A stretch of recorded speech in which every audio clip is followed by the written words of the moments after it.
Yes, I just want to check, check. All right. I think it's good. Yeah. Yeah.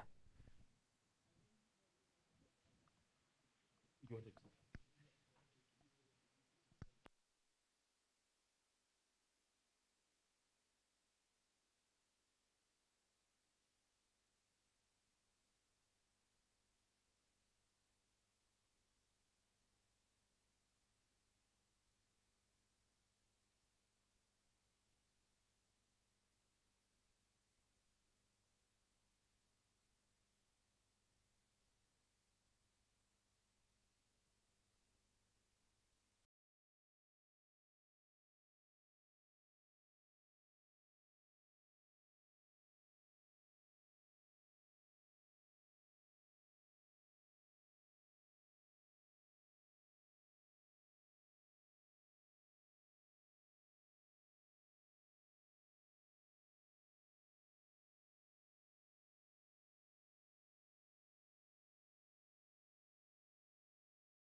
Good morning, ladies and gentlemen. Welcome to the Imuka Stakeholders Breakfast Meeting.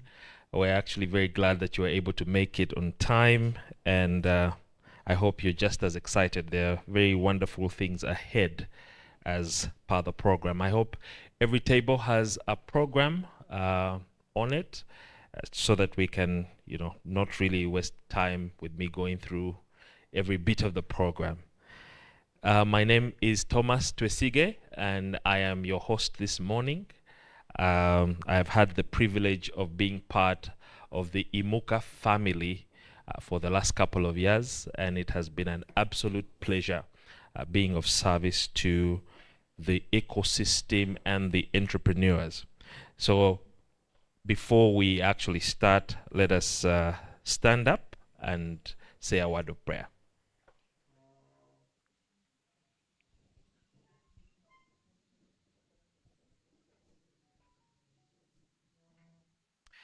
Heavenly Father, we thank you for this opportunity to gather once again this morning as the Imuka family. We pray that this stakeholders meeting will go as planned. We ask that you will guide us, give us wisdom, give us understanding, give those who are speaking the confidence and wisdom to flow easily, to communicate effectively. Let us participate as should be, and let us be blessed by everything that is happening here today. In Jesus' mighty name. Amen. You may now take your seats. Like I said, my name is Thomas Twesige, and I'm your host this morning. The program is very clear, and it's in front of you, or should be in front of you. If you don't have one, the team from Imuka will be approaching you and making sure that you have one. We have a registration form that's been going around. If you haven't registered yet, I hope that before you leave this room, you'll make sure that you register. Very important to note, if a time comes and you feel that you'll need to ease yourself, you'll just walk out that door and turn right and just keep right. The signs are very clear on where you can find a place to ease yourself. I'm sure most of you have interacted with the Imuka team for quite a while. In a special way, I would like to recognize the board members that are here. Thank you so much for supporting the team and for making sure that they're able to do what they are able to do effectively and stay on the mission and vision of Imuka. All the way from the Pitch Fest events and now to the Financial Management Systems program, Imuka has been doing its best to live up to its name, to lift up people and cause impact in the ecosystem, the startup ecosystem. So I'd like to now invite the Chief Operations Officer, Gloria, to come and share her presentation and share the Imuka Access Impact journey and how far we have come. Ladies and gentlemen, let's give her a round of applause. Yeah. Please, let's smile for her so that she can feel comfortable. I know breakfast will be served soon, so yeah. Are you ready? Okay. Okay. You want to use?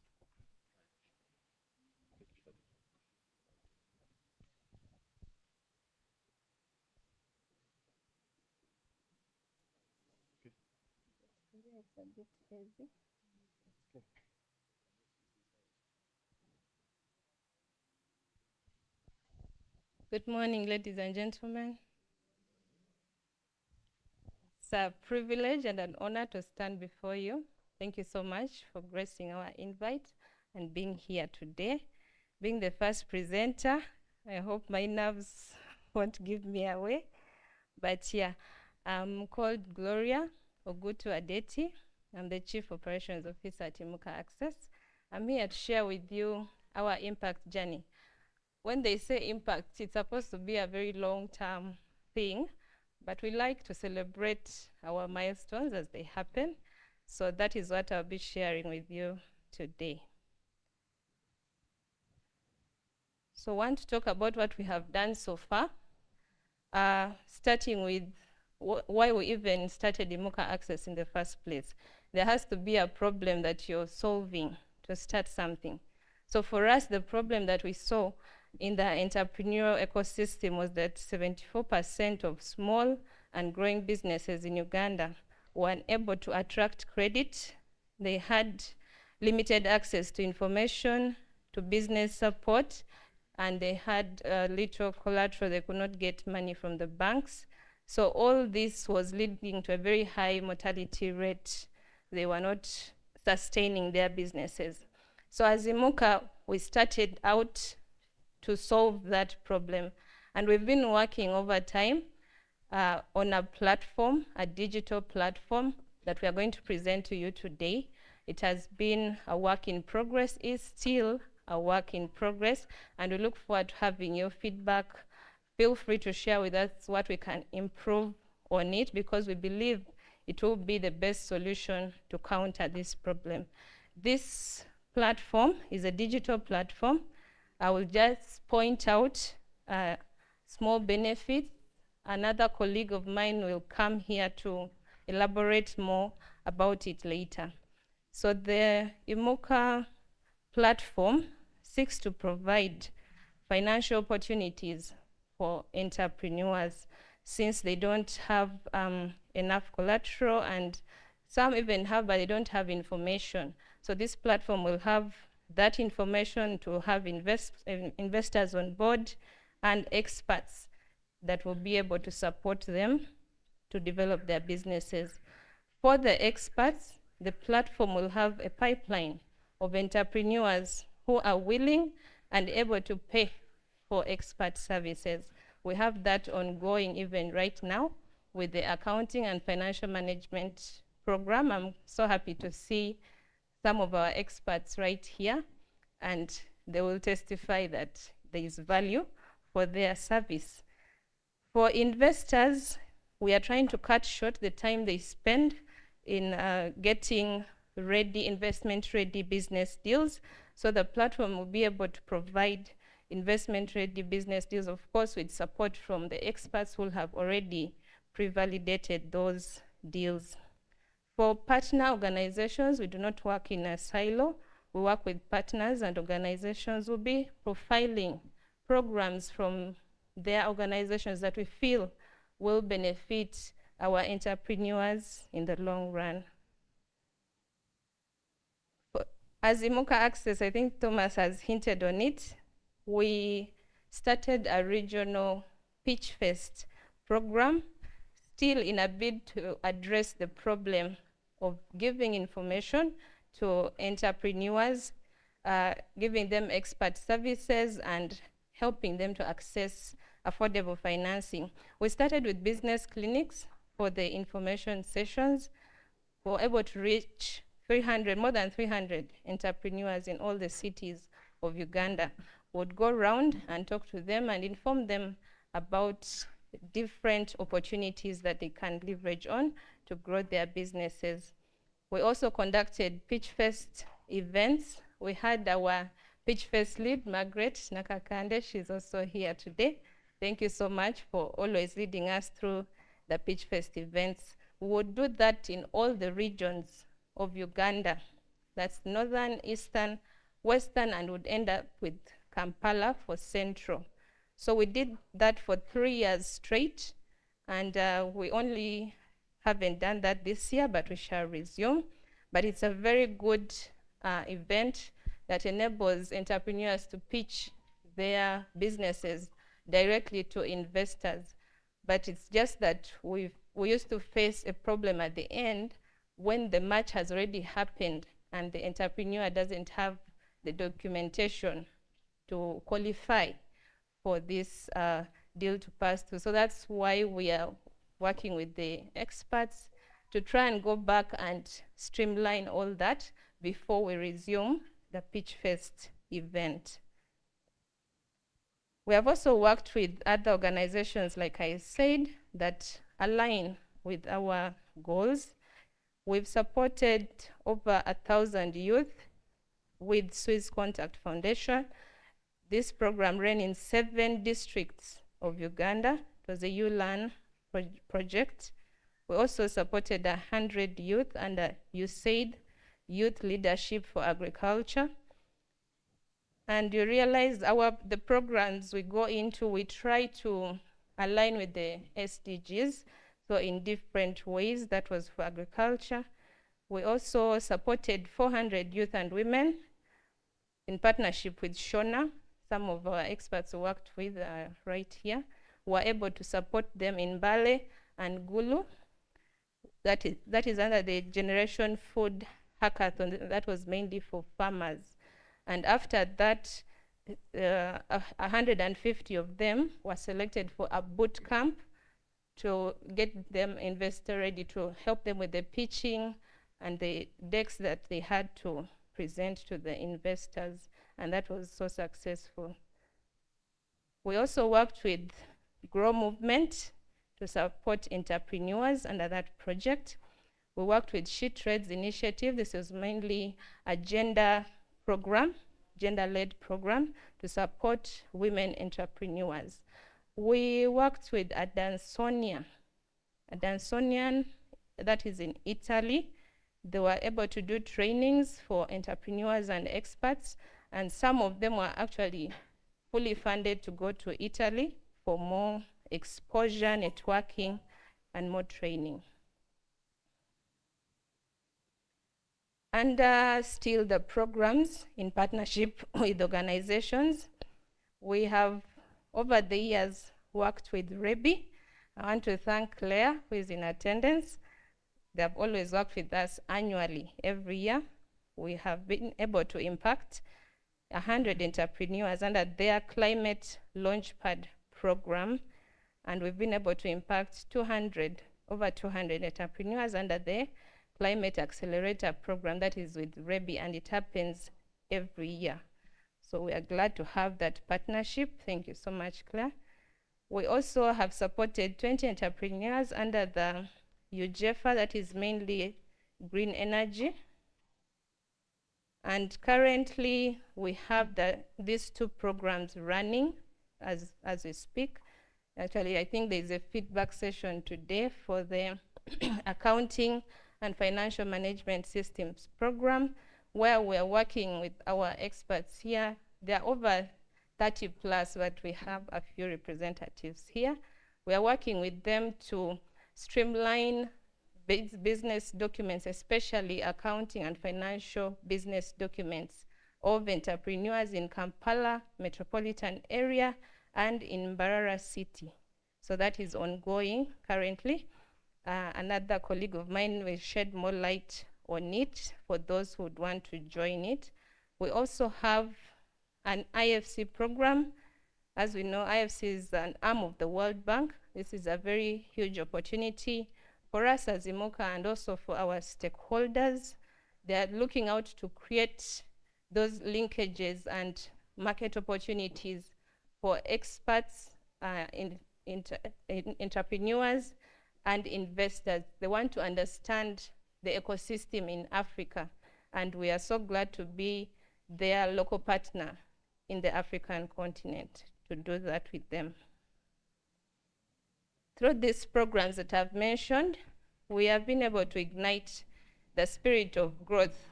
As we know, most of our entrepreneurs have the ownership syndrome. They don't want to let go of a project to grow bigger than themselves or even bigger than the boundaries of their countries. But we've been able to push and mentor them and just guide them to embrace the spirit of scaling up businesses. We have a few success stories, just to mention a few. We had a Sustainable Development Goal Impact Accelerator, where 2 of our entrepreneurs won $100,000 in that competition. That's Flamingo Foods in Tanzania, Balau Web Services in India. We have Nature Now, I don't know if they're in attendance, Ain Holdings, CJ Technologies, Chris Grow, Confirmed that he will attend. He might speak later on and tell you about that.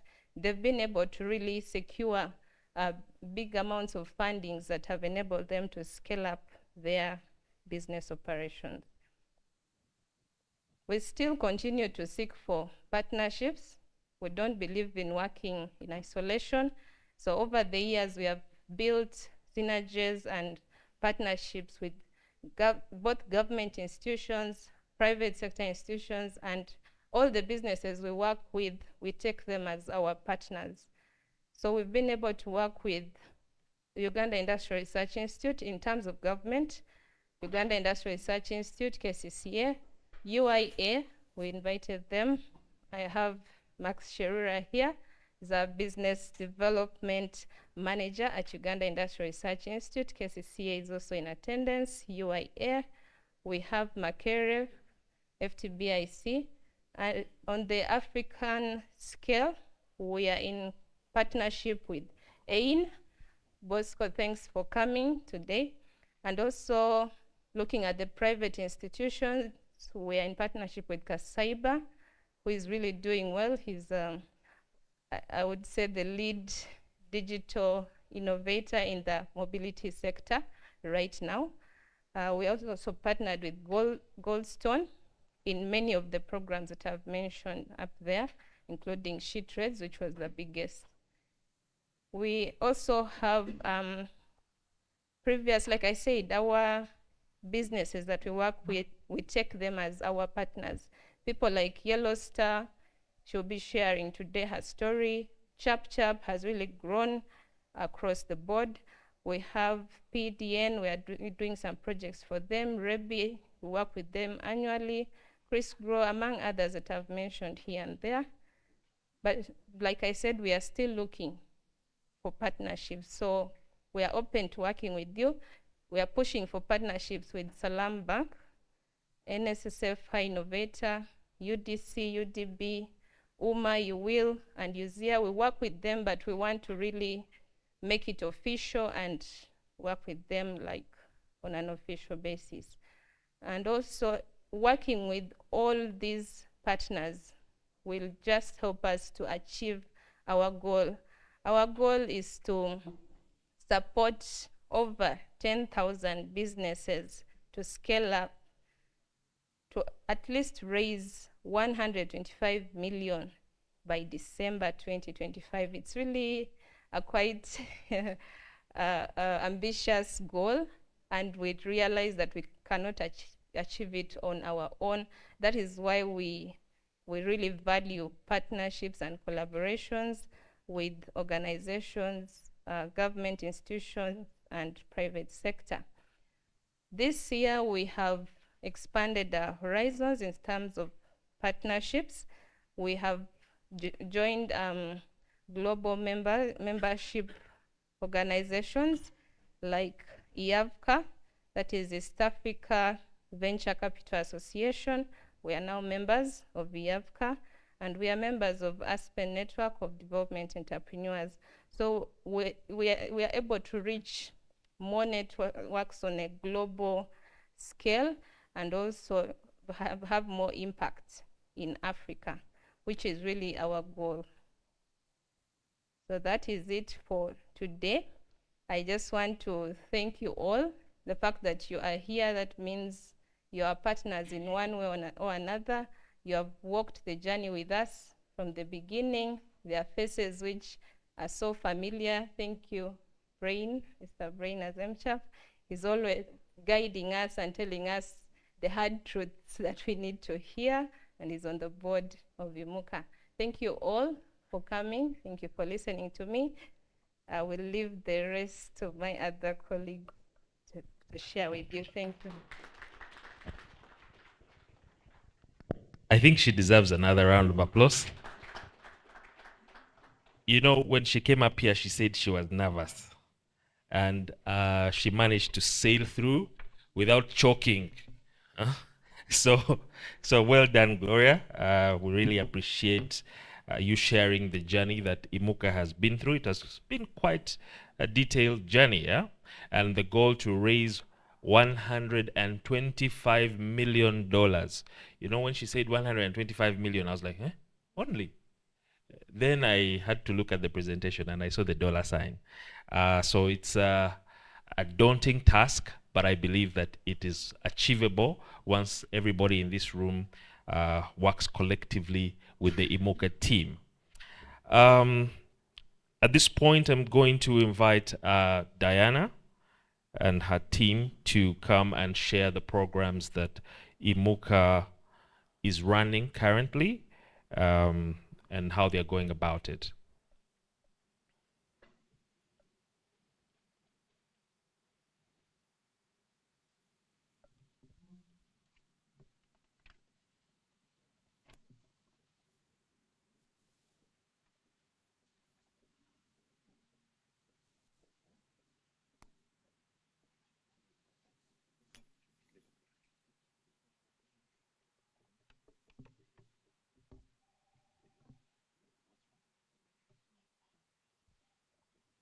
So as they sort out the technical issues, let's give them a few minutes. I was about to say, let's get to know each other, but it looks like people really, this is a very cozy kind of arrangement. People have decided to sit with the ones they're familiar with, right? Yeah? Pardon? Oh, you are sorted like that? Oh, very interesting. Okay, but do we know each other in the room? Do we all know each other? Huh? Okay, so we could do a quick introduction. I may throw in a question or two, but just bear with me. Okay, my name is Max Sherura. I am a business development manager for Uganda Industrial Research Institute. Thank you so much, Mark. Nice to meet you. Max. Yeah, with an X. With an X. No R. Oh, great. Just great. M-A-X. Yeah. Have you had, huh? Like Please. Karl Marx. Good morning. I'm Alice Kampire Mwonge with Otas Africa Capital. I'm the CFO at Otas, and what we do at Otas is investments and advisory. Glad to be here. Thank you. Good morning to you all. My name is Godwin Othieno. I'm from Goldstone Consulting. We are partners with Imuka. We also specialize in enterprise development. Thank you. We are glad to be here. Super. Thank you. Good morning. My name is Peace Agava. I'm from Goldstone Consulting. Glad to be here. Nice to meet you, Peace. Good morning. Morning. Robert Okello. I am the CEO Sage Uganda, the share company, and very glad to be here. Awesome. We shall talk more about the green financing. That is a very good thing. Thank you. Definitely.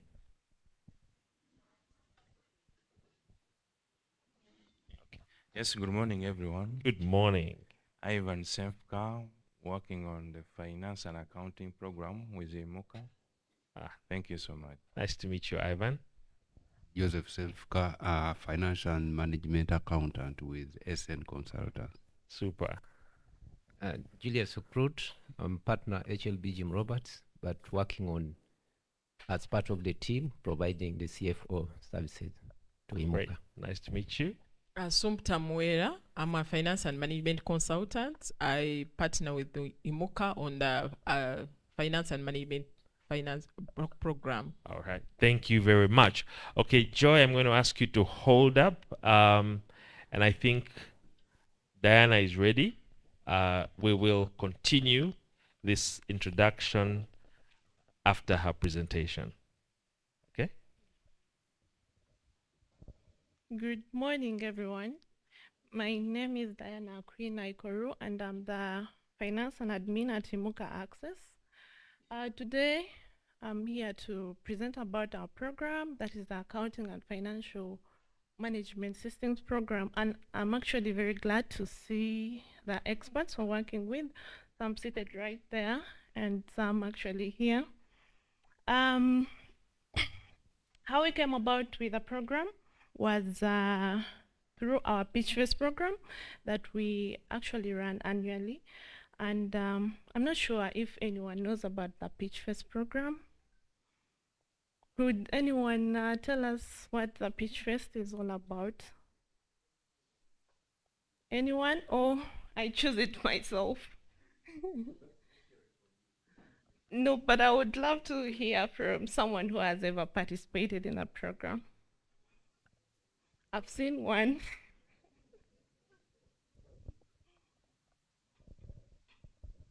Okay, so the Pitch Fest basically gives entrepreneurs an opportunity to be able to know how to talk about their business to an investor. And also through Imuka, we are trained to be able to really speak out our business very well. I have participated in the program through our St. Eliza Healthcare Services. And actually we have got connections and we are busy in discussions with different investors.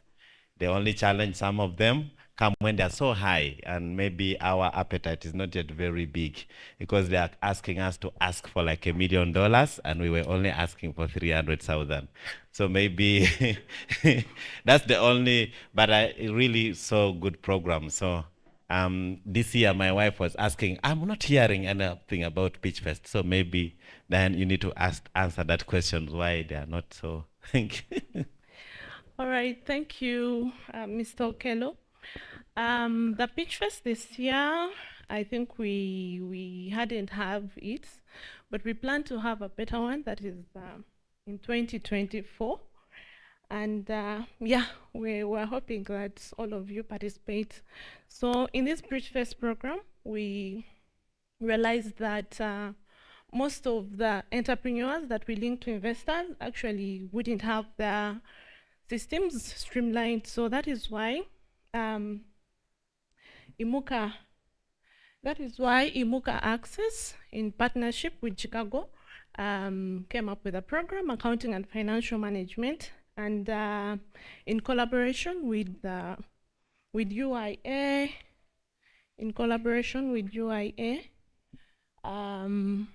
YAVCA, Ministry of Trade, to support SMEs in streamlining the financial system so that they would easily get access to financing.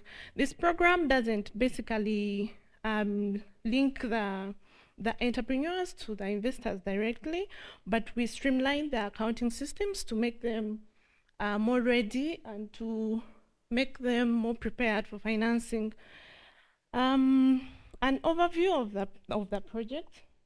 The program, it is to support 150 firms that have at least 5+ full-time employees.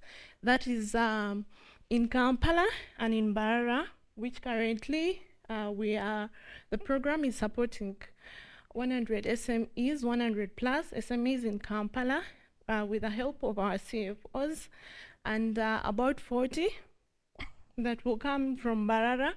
That will be probably next year. But this year we are currently supporting 100+. What is the goal of this program?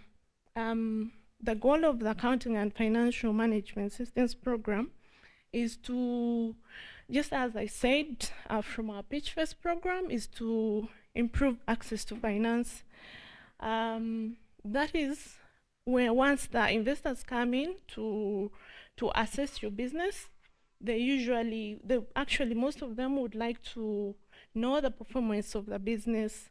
They would like to know what is the financial state of your business.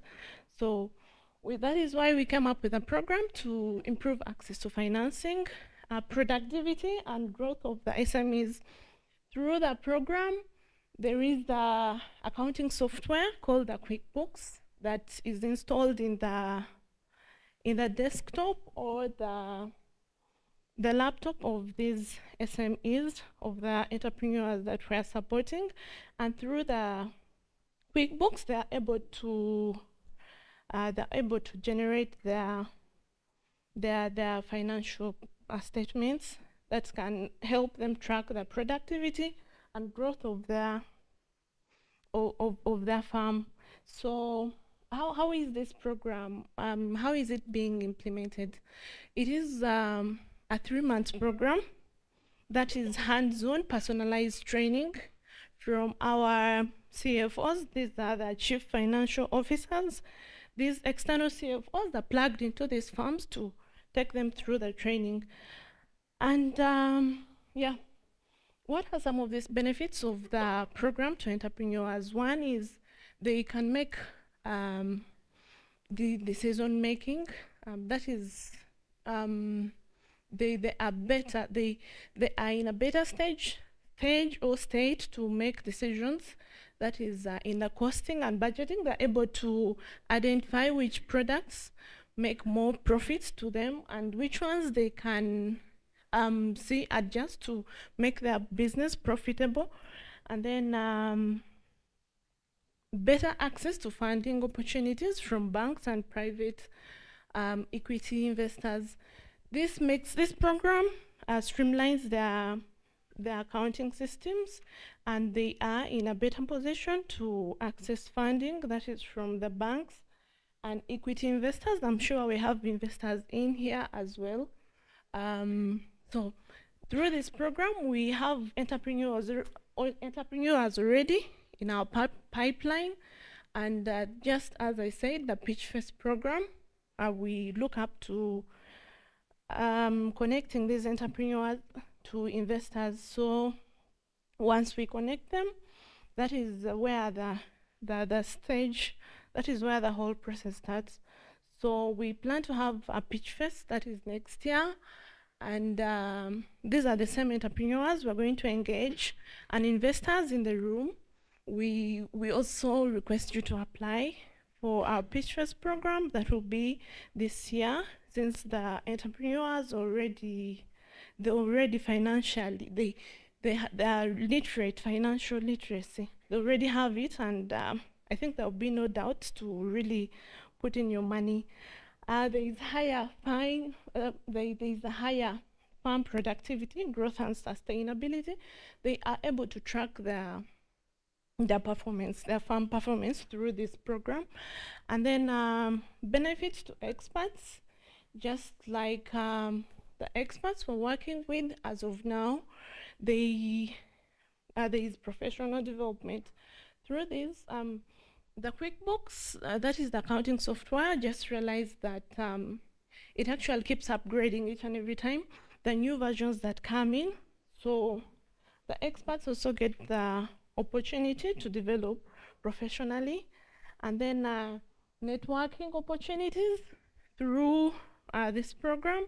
They're able to interface with different entrepreneurs and different other experts. I'm sure they didn't know each other, but through this program, they're able to network, and then access to opportunities. Even after the program, the different entrepreneurs can be able to reach out to them for their services. What are some of the benefits to investors? The investors get a pool of curated entrepreneurs. That means they're already vetted. We at least have a confidence in them. So they have a pool of curated entrepreneurs that they can go through, and based on their interests, they are able to make a choice. And then there is increased confidence in the investors, since they know these are entrepreneurs who have already gone through the program and they already have the idea about financial management. I think there is increased confidence. And then the investors also can make informed decisions. That is through the financial statements. Once generated from these systems, they can assess how the business is doing. Is it something worth investing in? Those are some of the benefits to the investors, and some of the achievements. These are some of our CFOs, not all, and some of the firms that we are supporting in the program. Just as we said, it is personalized, so the experts go to where these firms are in the premises and provide them these services. Yeah, these are some of the the achievements that the project has. When we go to challenges, we have also faced quite a few challenges in the program. That is, since it is really so much into the financial statements, it needs someone that is really open to the statements, who is open to accessing the performance of the business financially.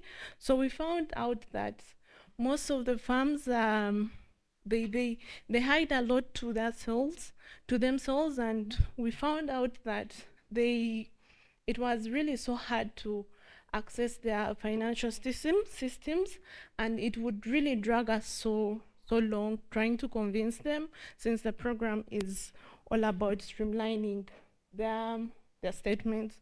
But we try our very best to maybe form the NDAs just to assure them, and yeah, that is how we are trying to solve the challenge. And then also inconsistency, time management, and allocation. Like some of the firms are very inconsistent. They one time they're in, they're out, they have other things to do, they don't have so much time for the program, but we try to give them the time frame they want, and we work according to their time and their availability. And then another challenge is dropout from the program. We have quite a number of firms that have also dropped out from the program. That is due to their internal firm challenges, not really from our side. Some already have systems in place, some already have the accountants or the financial managers in place, and they tell us that they already have in place, and really we don't need to come through. So those are some of the challenges we are facing as we run this program, and we are also open to collaborations and partners in this program, so that we can work with more of the SMEs in Uganda and in other countries. Thank you all.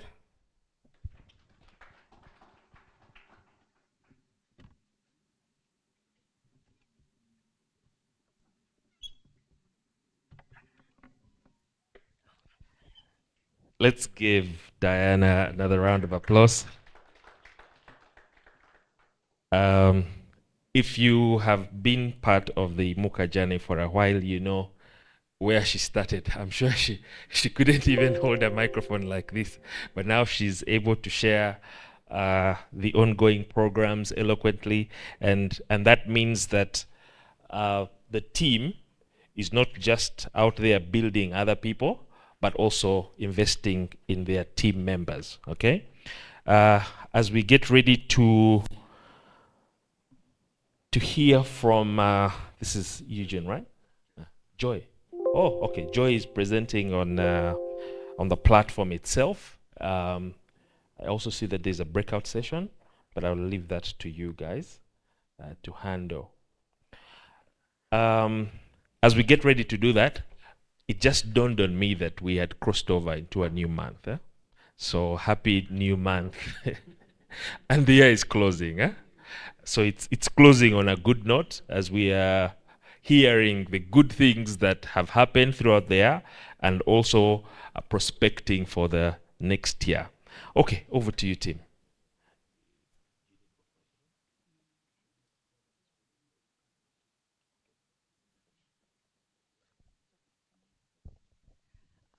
A very good morning to everyone. I hope you're all feeling comfortable. I don't know, people are not smiling. It's a Friday. We are getting into the weekend. My name is Damia Sabra Joy, and I'm the Business Development and Relations Officer at Imuka Access. I'm glad to have most of you here, and you guys are family, and we appreciate that.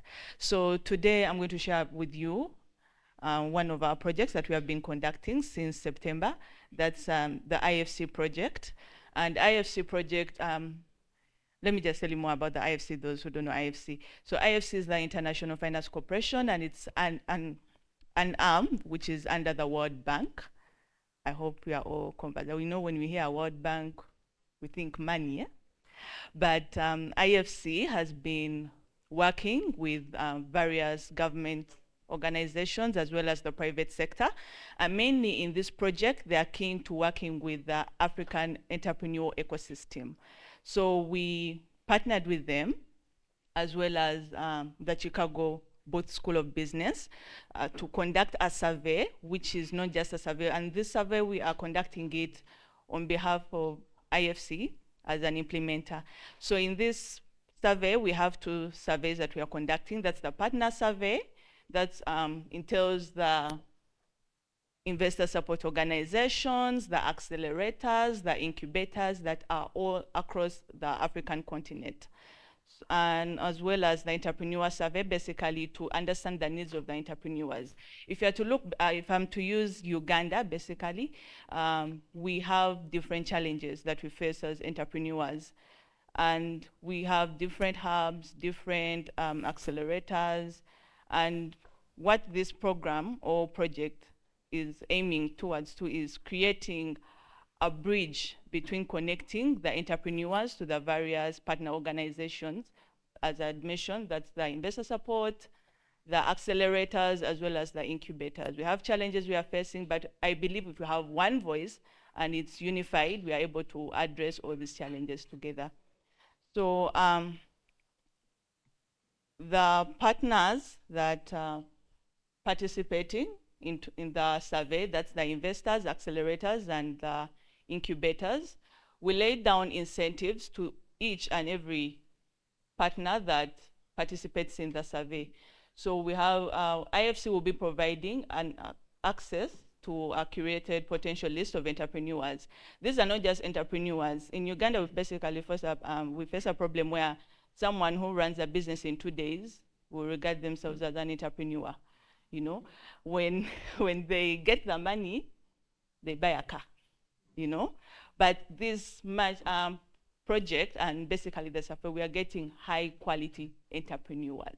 So that investors know that if I'm investing in this entrepreneur, you are getting value. We do not want it to only be transactional. We look at the value of your money as an investor. As an accelerator, we look at the value of your program. Is the entrepreneur benefiting from it? Not just coming and sitting in a room and they get out. Are they seeing value? Are they actualizing what you have supported them with? Then that's as well as with the incubators, the same thing. And then the strategic insights, in this survey, we have different sectors. Most of us think Africa is all about agriculture. But if you are to look at the strategic insights that we are going to provide, this is mainly data because we are analyzing the data, and at the end of it, you find it that there are various sectors which investors, accelerators, and incubators across Africa can potentially support in. For example, fintech, you know, there's the digitalizing of health. For now in Uganda, if I'm to use it as an example, we have this thing that we have to go to the hospital. But if you are to look Africa-wise, if I'm to use an example of Nigeria, they are digitalizing the medical services. You don't have to go to the hospital to access that. It's a potential focus industry that investors, accelerators can support in. And now that we are evolving, the future is evolving, it's more digital, there's ICT, so it brings the insights closer to the participating partners so that they know what is really working. You may think agriculture is working for you in Uganda. What if you try out fintech in Kenya? Recently, the president of Kenya signed a bill for fintech, you know? That's a potential investment opportunity that you can look at, you know? Then recognition as a valued partner. If you have to look at the African setting, IFC is an arm of the World Bank. As a valued partner, you have taken the initiative to know and support in the African entrepreneurial ecosystem. Entrepreneurs really want to work with partners or organizations that have created value. So your value is recognized, and obviously, you won't get these entrepreneurs that are 1-2 days, but the high quality ones. Then for the entrepreneurs, like we get direct introductions to like-minded investors and accelerators. If you're an entrepreneur, you're in Uganda, you're in agriculture. There's an accelerator in Ghana, you know, because this survey, at the end of it all, we are going to, it doesn't matter whether you're in Uganda, because we always have that geographical hindrance between different stakeholders in the entrepreneurial ecosystem. But if you are to look at it, we are looking at, yes, I'm an entrepreneur in Uganda. I'm into agriculture. There is an accelerator in Ghana that has programs that will make me have growth, and not just growth, but sustainability. We match you, you know, and that will be implemented by IFC as well as Imuka. We match you to those programs. We see that you get programs that add value onto your business. Then exclusive access to potential partner organizations. Entrepreneurs, we have this founder syndrome. If, for example, if, let me just use Imuka as an example. If you have to look at the accelerators in Uganda, if it's Imuka, another accelerator will be like, those ones are doing their own thing, you know. They are, let's do our own thing. But we are all aiming at the same goal. We are all looking at the same result. So exclusive access to the potential partner, this leads to various organizations, entrepreneurs. You're connecting. You're, for example, if you're a farmer, you're producing coffee, you're not having market in Uganda. There is a potential market, an entrepreneur in Kenya who is doing the after processing, you know. You are matched with those different entrepreneurs as well as the accelerators, the incubators, so that you're able to blossom your organization. Then direct connection with the IFC investment experts. IFC has investment experts who know that they have done this. They know, they have that knowledge. They can share with us how, because now they have been supporting Europe and all that. And we are an African ecosystem, we don't want it to be Africa. We want to see entrepreneurs succeed internationally, globally, you know. Let's have our coffee being consumed highly in Europe, you know. So this will provide the guidance, the knowledge to the various entrepreneurs that will be selected randomly so that they are able to leverage on that knowledge to create sustainability, growth, profitability, and all that. Then,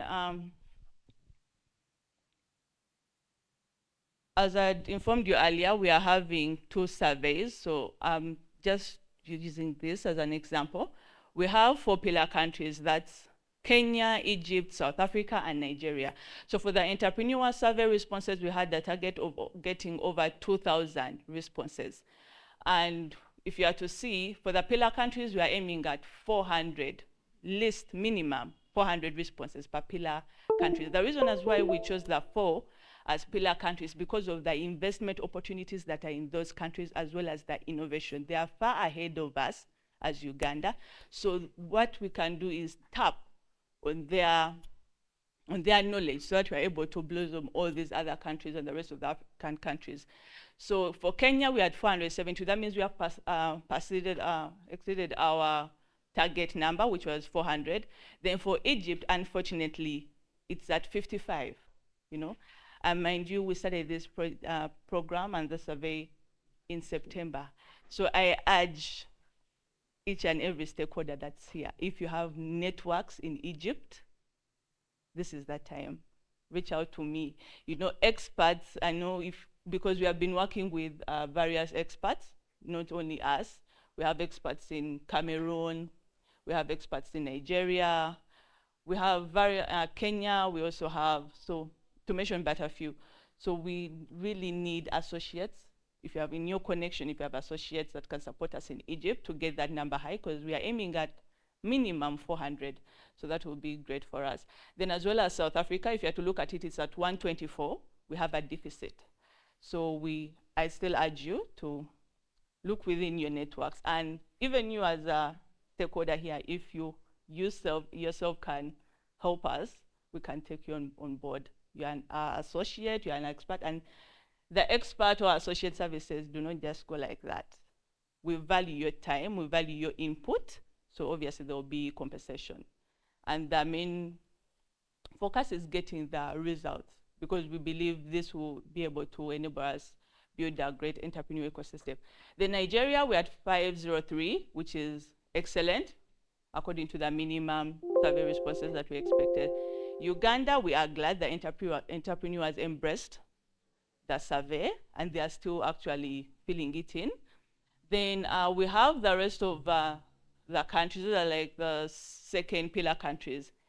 Tunisia, we have 3 responses, which is not good at all. So the same. So mainly Tunisia, Ghana, Morocco, Senegal, Ethiopia, Tanzania, Rwanda. For these, we are aiming at getting responses of minimum 20 responses. So Tanzania is there, Ghana is past, Uganda is over. But then where we have 5, 5, 6, 13, 3, we are not totally doing great. Then except these other countries that have indicated, we have other countries. So those other countries that haven't indicated, some we have 13 or 0.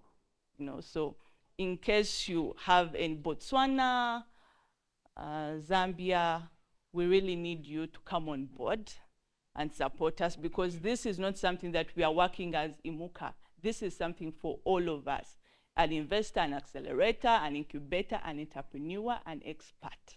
Because on the expert side, these are the entrepreneurs you're going to work with. We have our platform. These entrepreneurs, we share with them, they have been looking at our platform. They're like, I'm in Nigeria, but I like what Imuka does, experts in your networks. Check through, we need to get these numbers. Hi, these are your clients. Then for the partner survey, we have a target of 300 partners answering the survey.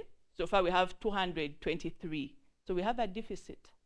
And these partners, those are the investment support organizations, the incubators and accelerators. The entrepreneurs, the numbers are high. But if you have to look at the partners, partner organizations, the numbers are low. And when we are to do the matchmaking process, we do not want entrepreneurs to miss out. These are entrepreneurs that are looking forward to the end result of this survey.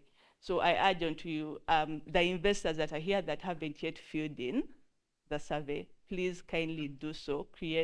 It's just 10 minutes of your time. We can create an impact.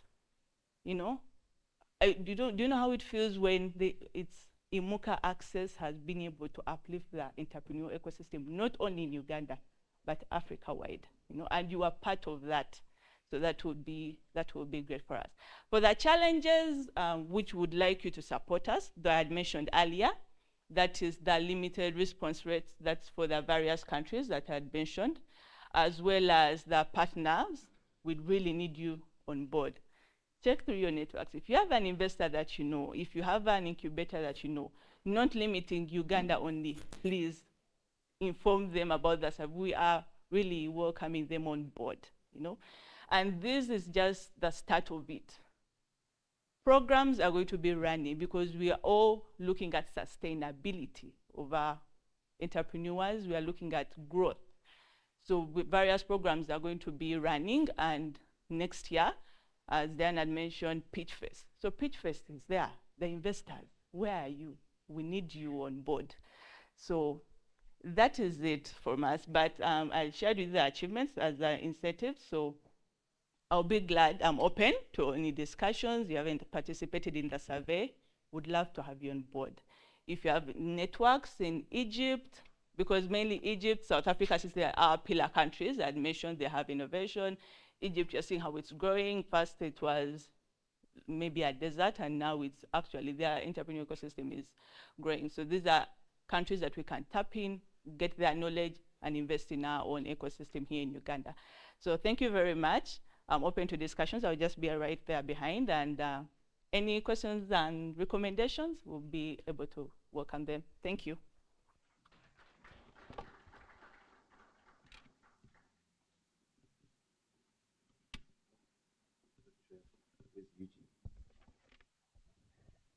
Okay. Let's give Sabra another round of applause.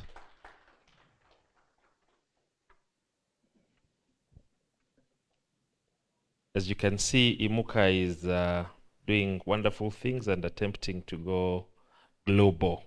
Yeah. The survey information is quite interesting to view. And I hope that we'll find out a lot more over the next couple of weeks and months.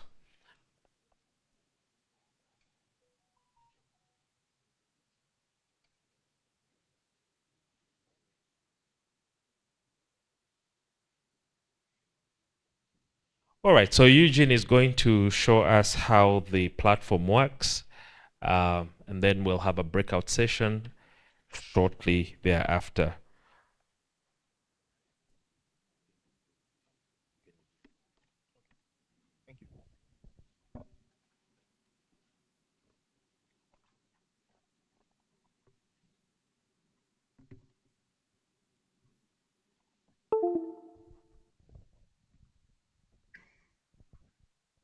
Okay, good morning, everyone.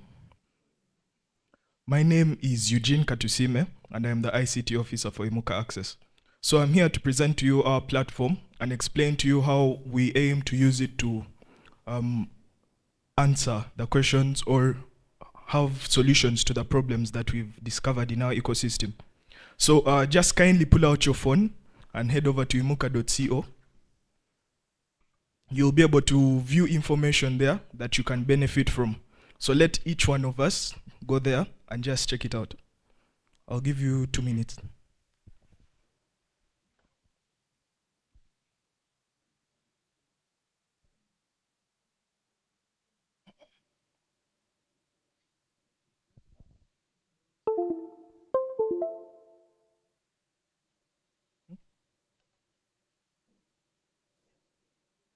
While in the room, you could just copy the password there for Wi-Fi connection. Okay, I'm assuming most of you are there already. So let's go through it. So when you land on our platform, you'll see our beautiful page here. And this page basically explains what we do. So you can go through it, read more information on what Imuka does. But I'm here to mainly focus on what you can benefit from. So now that you're on the platform, this is something everyone can benefit from. So we have 3 different stakeholders. Those are entrepreneurs, experts, and investors. The reason why we made this platform is because we discovered entrepreneurs had problems with accessing investors to finance them. They also had problems with accessing experts who can help them improve their internal processes. We also discovered that experts don't have access to these entrepreneurs who need their services and expertise. Then investors want to invest in the ecosystem, but can't find entrepreneurs who are there. It's not that the entrepreneurs are not there, it's just that most of their internal systems are not well done. And so this is why we have this. So firstly, you can all go to the opportunities section, and then you can see business growth opportunities and investment deals. So I'm starting with this because this is a benefit for everyone who signs up on the platform. So when you go to business growth opportunities, you'll see the different programs we are running. An example is the IFC project, which my colleague Joy had just talked about. To get more information on it, you can just tap read more. And then you can get information from here, and you can also apply. So when you click the apply here button, it will take you to this tab and you can just fill it in. So you can just regularly check this section to see any opportunities that are for you. These are opportunities for investors, for experts, and for entrepreneurs. Okay, so let's go into the sign-up process for the different stakeholders. So I'm going to start with entrepreneurs. So you just scroll down right here. So as you can see, your journey to success starts here. So you can create an account below. To create an account, you just tap on the button for where you belong. Then you request membership. You can just read through here and see the services we offer and how the platform benefits you. So when you request membership, you'll be able to fill in this form, but you won't join there and then. After filling in, we shall review your information and then validate you, and you'll be able to access the platform and the different services it offers. So once you've finished registering and we have validated you, you'll receive an email that has your email address and password. You can use this to sign in from the home page by tapping this sign in button. So me, I'm already signed in, so that's why it has changed to my account. Okay, so let me show you how your dashboard works. So as an entrepreneur, when you sign in, this is your dashboard. You'll be able to see statistics on the businesses you've uploaded. We can have entrepreneurs that have more than one business. That's why we had the ability for you to upload more. You can see the expert engagements you've already made. These are the experts you've reached out to and have helped you. You can see the business deals that you've uploaded or the ones that have been uploaded for you. And you can see the events and programs that are currently available. So as an entrepreneur, the first thing you should do when you sign in is to edit your business details. This is because we use your business details to offer you tailored support. We offer you tailored experts who are specific to your industry and what you need support in. So to do that, you just come to your businesses. So this is a test account. When you're signing up, you put in just the name of your business, but you don't fully finish the registration process. So you need to come to this section, click edit, and then focus on these sections down here. So for example, which form of support would you like? Pitch My Business and group business development support. Then you can choose which business particulars you have. These are drop down. These are like the tax certificates, supply contract, and all that. But when you make sure that this information is up to date and you update your business, this is when you're able to access experts for you, just as we had named it here. So these experts only come according to the industries and sectors that you chose. An example is an expert called Eugene Katusime. He does business development. That's something I wanted. And he's into the green energy and environmental conservation sector and the media and IT sector. That's what my business is into. So in order to engage this expert, I just have to tap engage. And then you tap here. And what this will do is it will send him a notification. It will send us a notification as well that you want to engage him. And he can choose to accept or decline this request. When he accepts this request, we will then begin terms of agreement between you and him, and you'll be able to use him for whatever purpose you want. Then, aside from expert guidance, as an entrepreneur, you have access to turning your business into an investment deal. Now, we also support you on this. You can just come to investment deals here, and then you can add a new deal.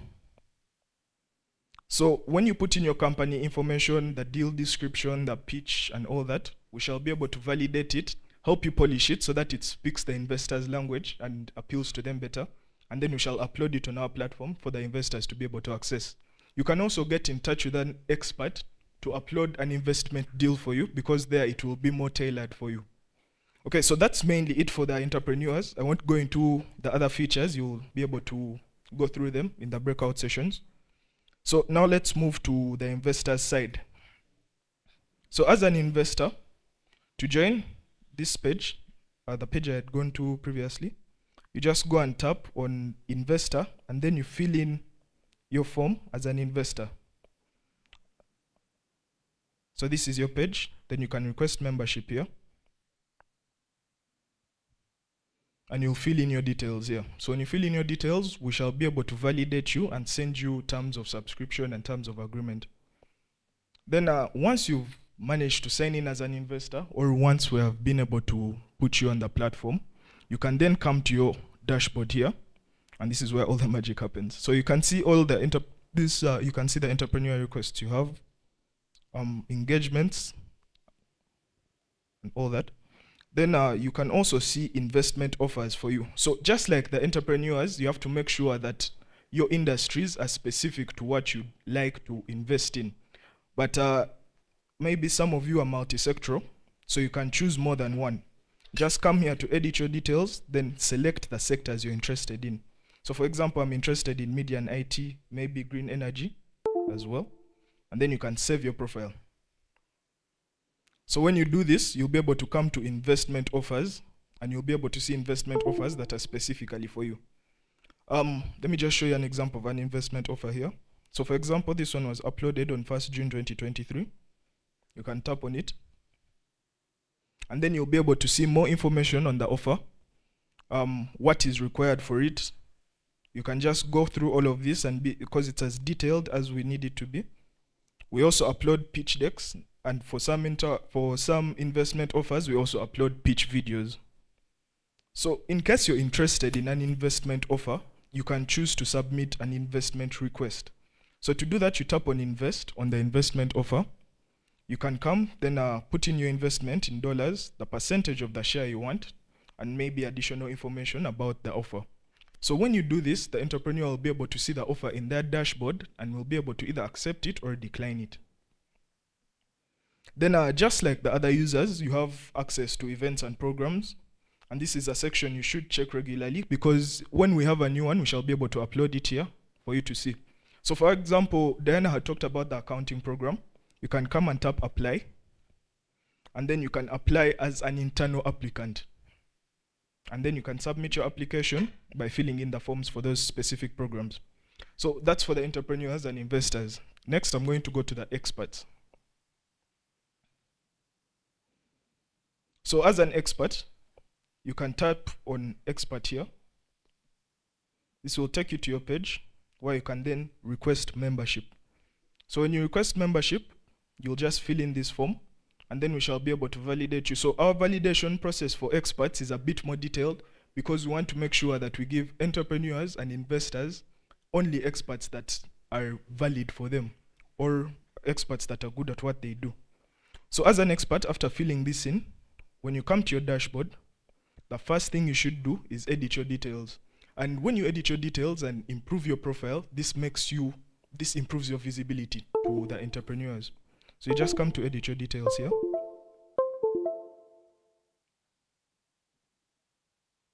You can put in this information, but you pay attention to the skills that you have, the sectors you're experienced in, and the areas of expertise. This will help entrepreneurs to see you based on what you can do for them. So you won't be served to an entrepreneur, for example, who is not in the two sectors of green energy or media and IT. You can't be served to someone of agriculture when you don't know that. Yeah, so you save your profile.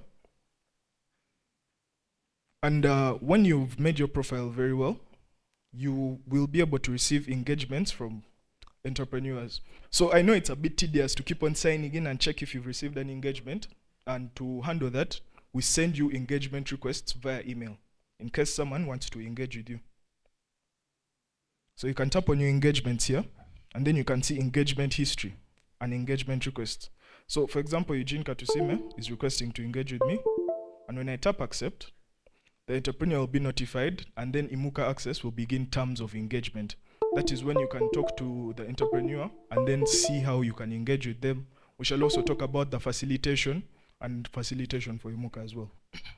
So when you accept the engagement, we also agree on the start date of the engagement and the end date of the engagement. This is the engagement history. So you'll see your previous engagements here. Then your requests, as an expert, you can have businesses which you work for or you help. And some of these business, you would want some of them to experience our platform and benefit from it. You can come and add them here as new entrepreneurs. And when you add them, we shall just be able to validate them and add them to the platform. You just put in their information here, their business information as well. But when they're in, they'll be also able to update this. Then you can also add investment deals. So the reason why we needed experts in investment deals is so that we can make sure they're well tailored and curated for them. Wouldn't want an investor to find a deal that is not useful for them. So you can add an investment deal here. Then you can add new deal. And you can just put in all the detailed information that you'll have to have here. We shall also then validate the deal and accept it onto the platform. We shall also talk about terms of the deal and how we shall compensate you as well. So you can also access events, just like the accounting and financial management program, which needs experts actually. So you can apply for the different events that come up, Pitchfest also, under your dashboard here, and that's okay. So yes, that's mainly how the platform works for the 3 users. Then after showing you how it works, I would love for you to experience it yourself. So we are going to have a breakout session where we shall have experts sit together, investors sit together, and entrepreneurs sit together under our guidance as they just pass through the platform, and then they'll give us feedback on what we can add or what they have liked. Okay, thank you.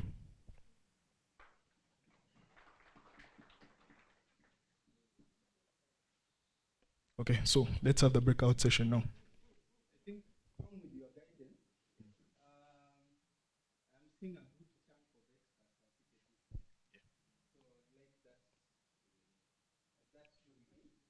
The only thing is the discussion will be when you look at the dashboard, what are some of the things? Maybe one observation I noticed is our objective is we also want some of you have your own training units. Maybe you have your own materials that you would want entrepreneurs to access. We want you to be able to probably be able to post. I probably did so this time. So we would also want ideas. How can we empower your craft so that other entrepreneurs can benefit from the services and your knowledge and skill set? So it's, that is the feedback we want to hear from you with the help of Titus. Titus is one of our people of supervisory board. He's going to also just ask a couple of questions of how best or some input that you can have in line with what experts since I sat here, so all those who are in the financial sector or in that space of connecting entrepreneurs to finances, probably will be on this.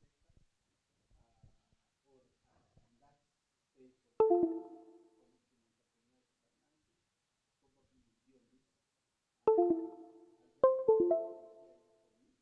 how best we can improve from the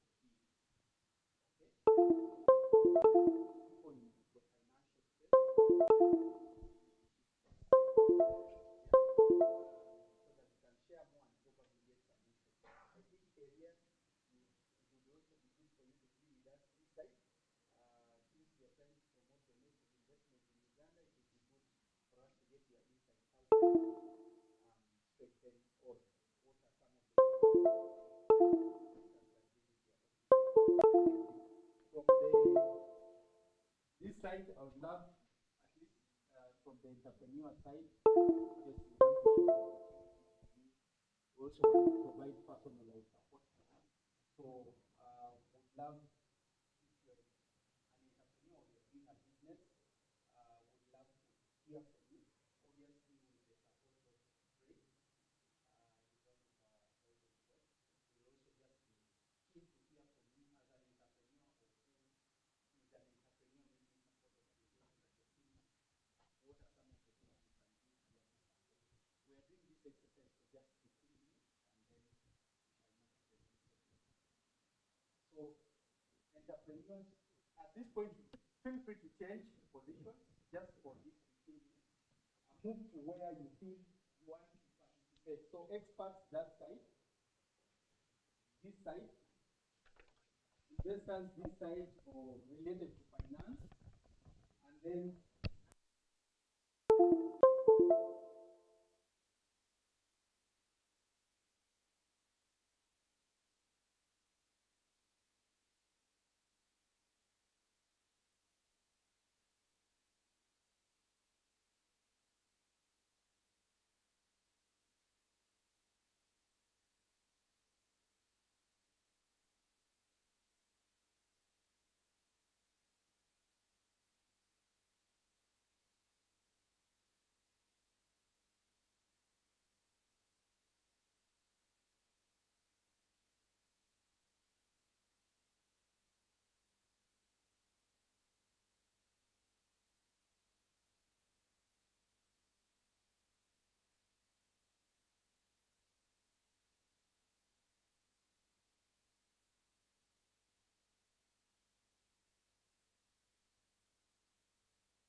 feel we need to start is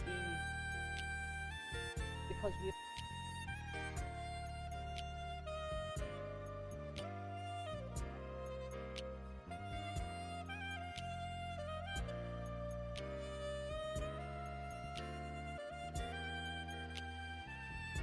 my question would be, should we go ahead and register ourselves? Won't it interfere with the current status that we have with Imuka?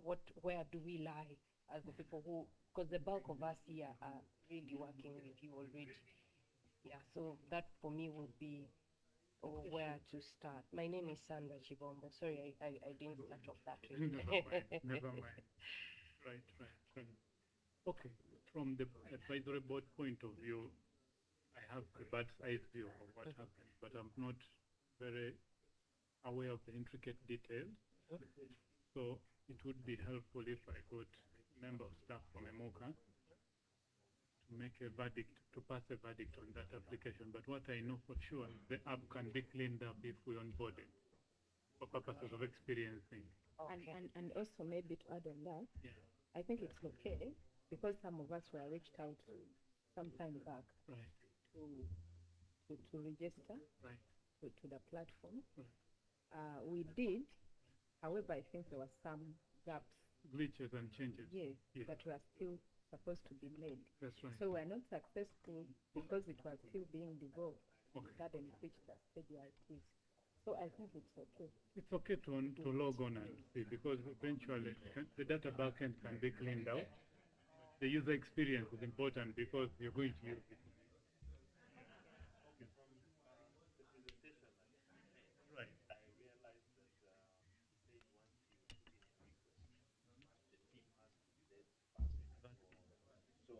So we may not actually get the entire user experience in these few minutes. Very Yeah. right.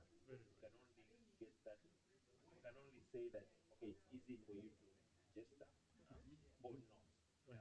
So I think ideally what we can do is go through the registration process so that we can give feedback as that At that easy point. and then encourage you to Is it actually user-friendly? go through that process quickly or not, so that they can make those changes. However, things to do with the back end, we may not be able to get that nitty-gritty now. Yes. Yeah. So I think let's try and register, and so that we can give feedback from that back end. But I thought a comprehensive feedback will be after you either succeeded or rejected. So because I'm putting it in now, maybe you're looking at the speed only,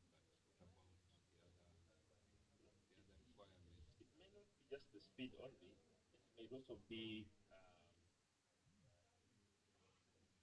even the areas that they're asking about.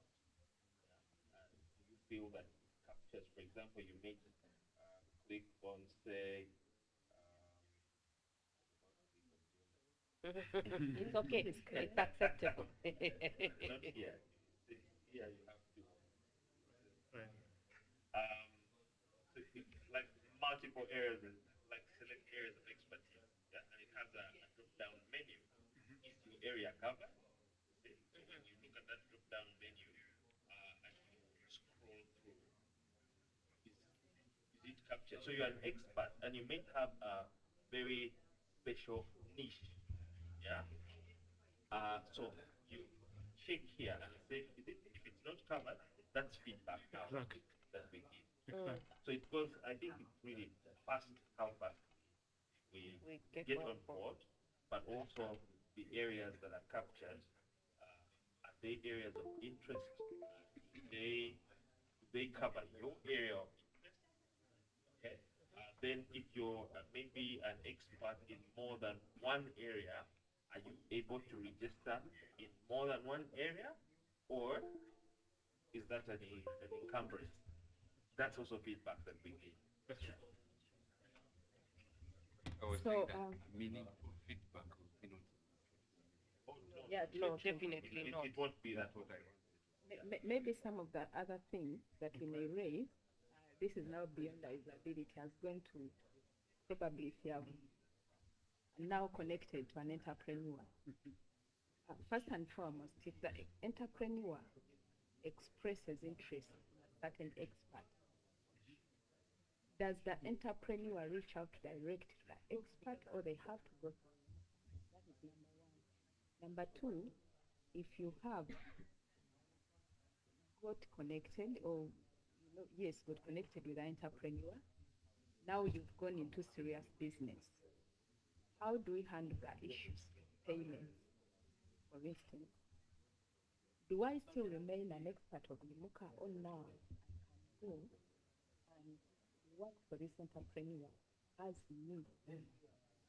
So there's a standards issue concern there, because if Imuka continues to be the broker of this relationship, then they need to watch over what's going on. blend.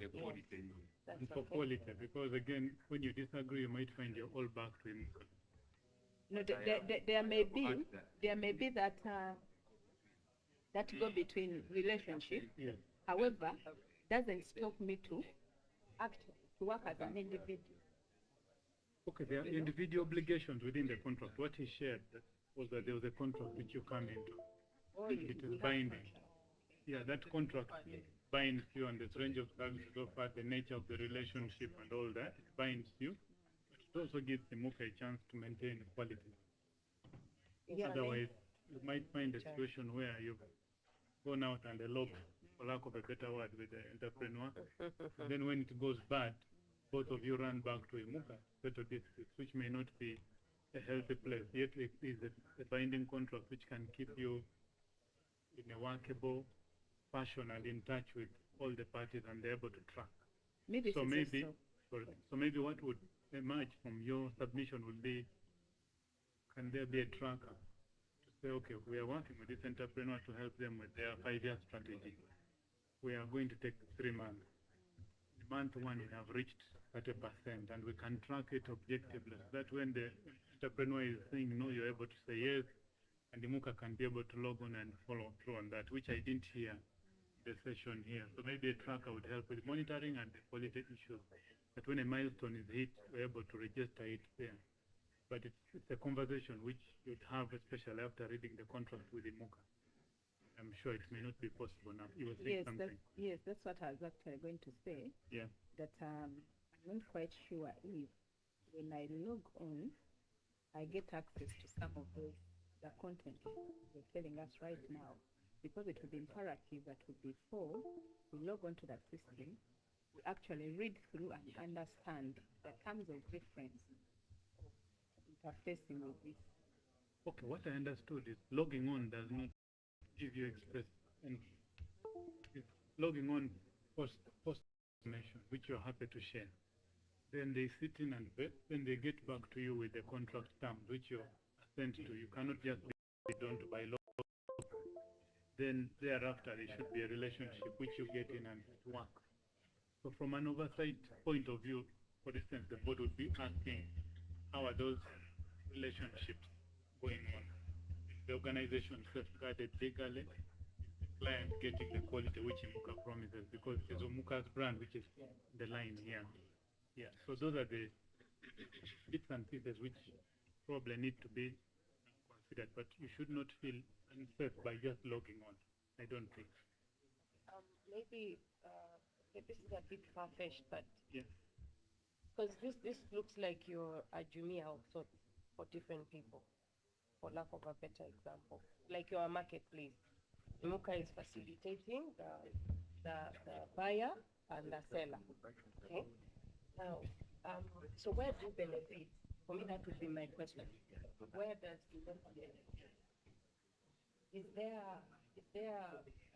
things to do with membership? Unfortunately, I came in a little bit late because from the different, from the 3 areas, the entrepreneur, the expert, and the investor, is there some form of membership that we do subscribe to? Because I'm looking at, so what's the financial benefit for Imuka in all of this, outside of the contracts that you've talked about, the percentages that you'll be benefiting from, and us helping you to be out there. Because if I ask my social capital to follow and come through, if I've got 100, Joseph has 250, Maggie has 1,000. I mean, yes, that you're benefiting. Your base is becoming bigger. It's becoming richer because of the versatile profession, businesses, and types of investors that may be coming on board. So do we pay a membership fee of some sort? Because I'm feeling like, you see, when you tag a membership fee, it kind of starts the process, that agreement process. Okay, there could be many ways to look at it, but if you're an expert and your services are being sought, it means there's need for those services and it will be demand driven. So Imuka's purpose could be to say, fine, we have so many fish in this pond, and we want to throw our net in, the eligible ones will come out. Some of the fish are young, they will go through the net. So as an expert, you're going you're tendering the fish, making it grow, so that the next net will catch it. Yes. So Imuka's relationship with you would be financial, and they will definitely pay the expert. Now, where does Imuka benefit? In demonstrating to those who need the data like IFC that we have this yield from this lake, therefore it's a viable lake. So it helps it onboard more partners and onboard more and have data to demonstrate. So without you looking into the full scope of what Imuka benefits, Imuka is saying we want to match the entrepreneur to the funding, but the entrepreneur is still young and not able to swallow the funding. As somebody said, can only take 300,000, yet they're saying 1 million. So it puts a strain for them. It puts a strain on them to grow quick. And the experts around the table should be helping them grow quick. We did this with another establishment, with the USAID private sector-led business hub. And we were finding many health facilities, even the top 20 in Kampala, struggling with being able to access funds. The reasons are multiple. Either they have not put their books in order, or they have not put their staffing in order, and they would call experts at the time with experts to go in and diagnose and fix.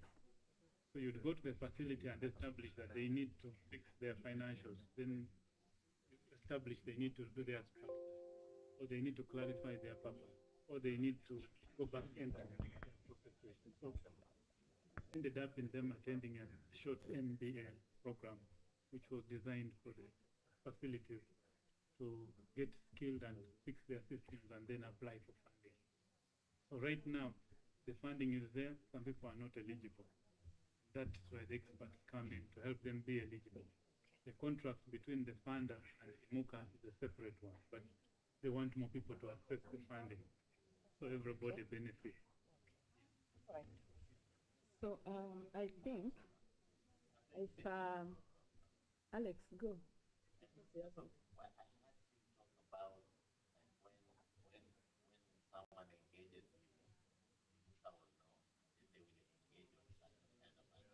Right.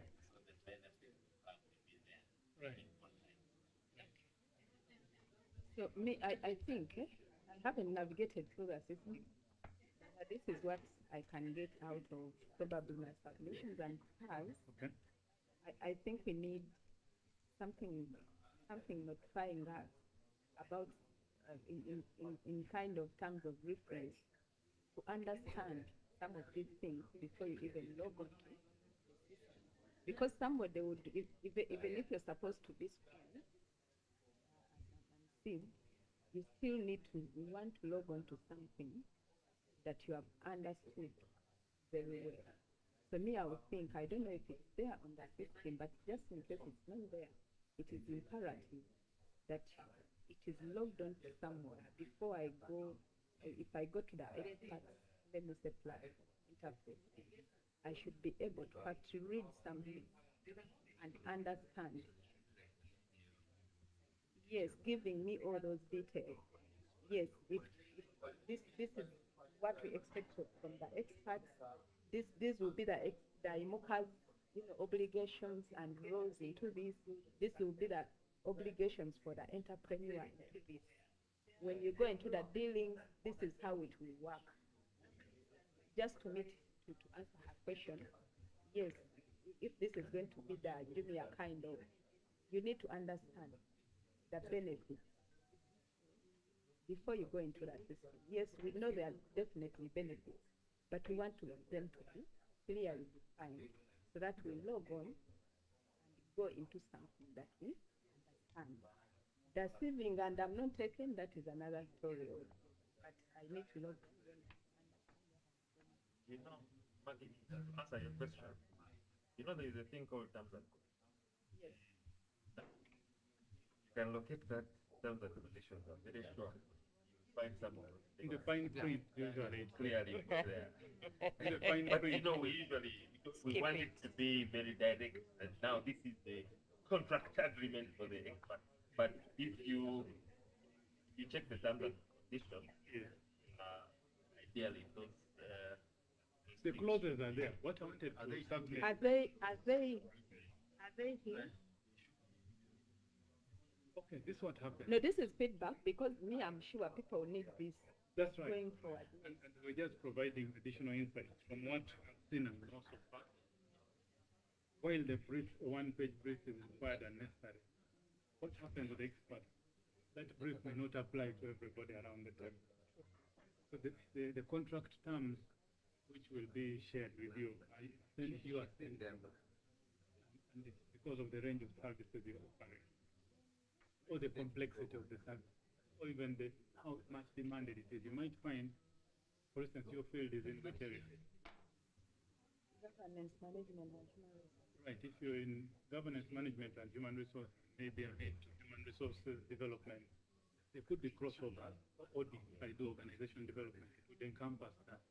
So you might find that in the contract you're told to have minimum or maximum of 3 at a time, because that can be broad. You're dealing with governance, you're dealing with boards, you're dealing with human resources, and another one you're dealing maybe with leadership. You might say, the contract terms might say maybe because of that complexity, you handle 3 at a given time. But you might find someone in finance told, well, you can deal with that. But that awareness will only come when the data is mined in the back end. But it cannot form a generic rule of thumb that everybody must have minimum 3. So what would pick up the feedback is that you need a walkthrough or an advanced brief, which is generic. But the specifics of each, when you go to detail, the nature of it will change. No, I think you've not got me correctly. I did not mean that they upload, let me say, terms of reference that define specifics. There is always that general information that may apply. Which I call the brief. Yes. Yes. I'll give an example of what she has raised. That for me, let me say to go to Jumia and order for something. I know Jumia is getting a percentage of whatever is being ordered for. So I will know if my product has been bought off Jumia, this is how much I'll be getting of the product.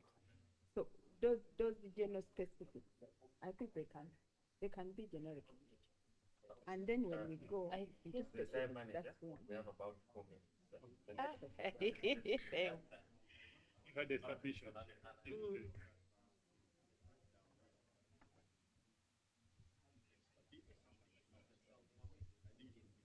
Alex, there's somebody. Someone is making submission.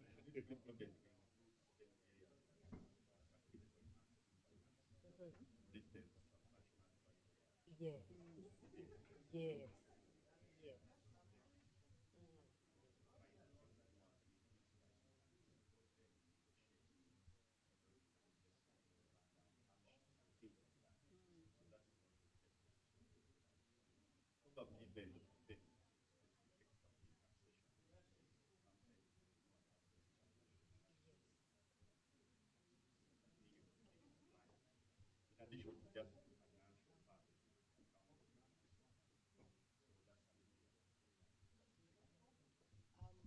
Also, maybe to add on to Goldstone, uh, he's mentioned something very critical, to do with transaction advisory and all, but the space that we are trying to navigate right now, where we are starting, has a lot of the micro uh, enterprises, yeah. And these micro enterprises, something generic about them is family. Yeah, family-based business. Family-based businesses. Yes, we can come off as I'm a perfect business advisor, transaction advisor, and this and that and the other. But if you could try to coin something that's, like family related, because they struggle a lot. They struggle a lot with transition, succession. Like they're just out there hanging somewhere, right?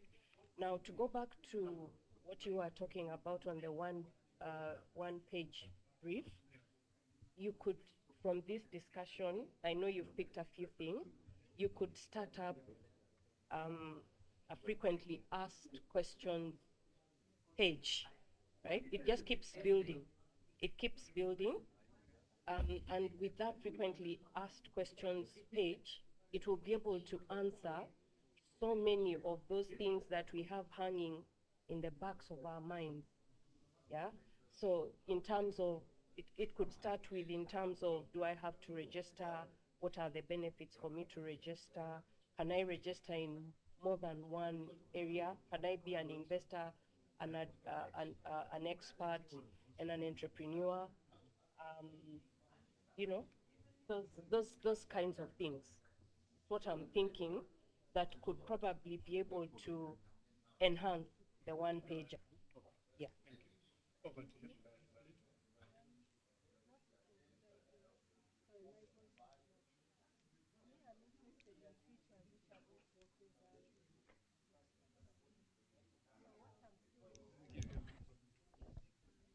But she will He will come this way. Come this way. come. No, she has a child.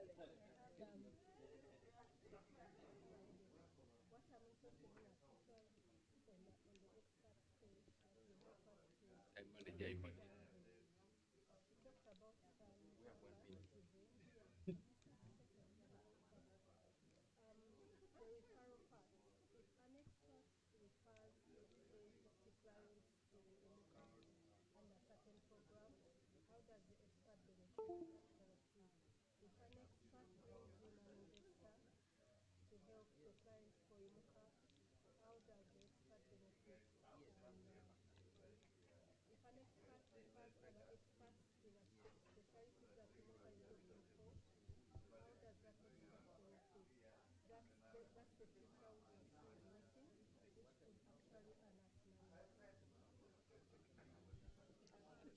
I think that.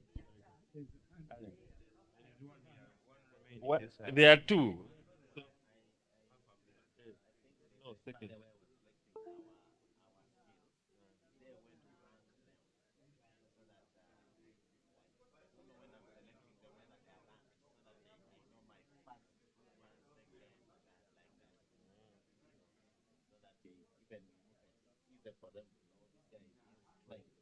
Yeah. Mhm. Last submission.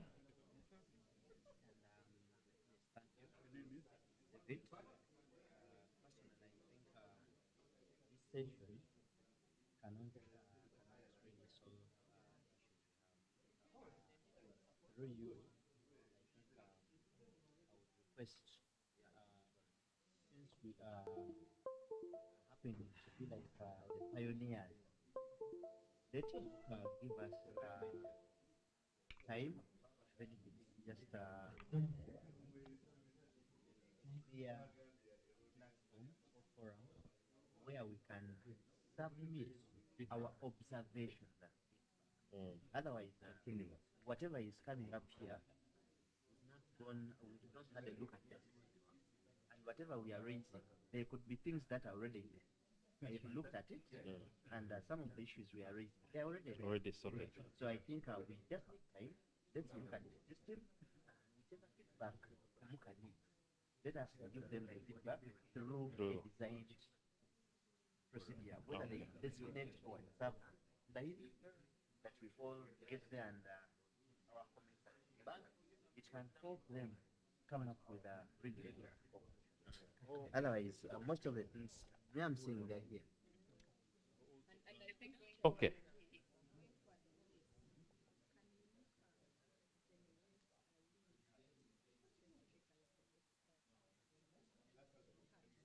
But it's already generated.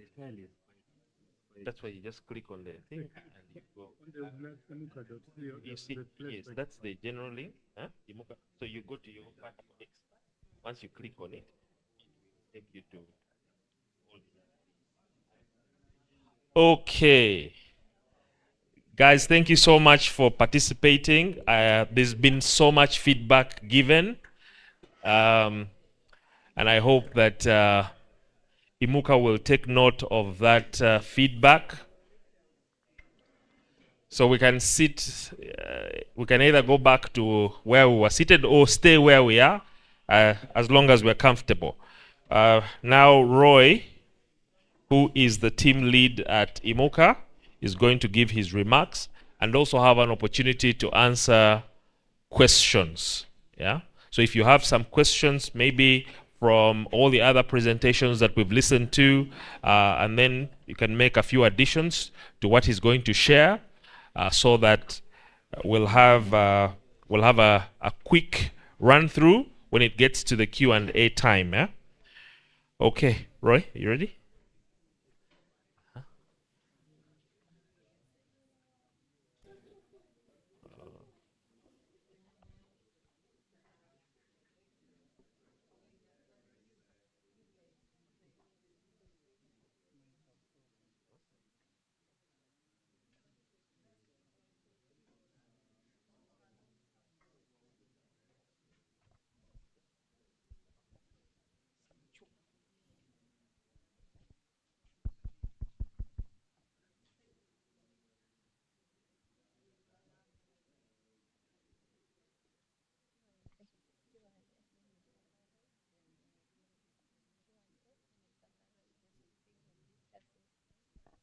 All right. So first of all, allow me to appreciate your inputs and submissions. Please clap for yourselves. I must say that whatever you've given us as guidance is something we are going to take into review and consideration, and we hope that at the end it will be of great value to all of us as we seek to collaborate moving forward. I thought it would be wise to pick a few questions that may be from all the presentations that you've seen, and also through the discussions. If there are any particular questions beyond the feedback that you've given, we are happy to receive those questions at this point. Are there any questions?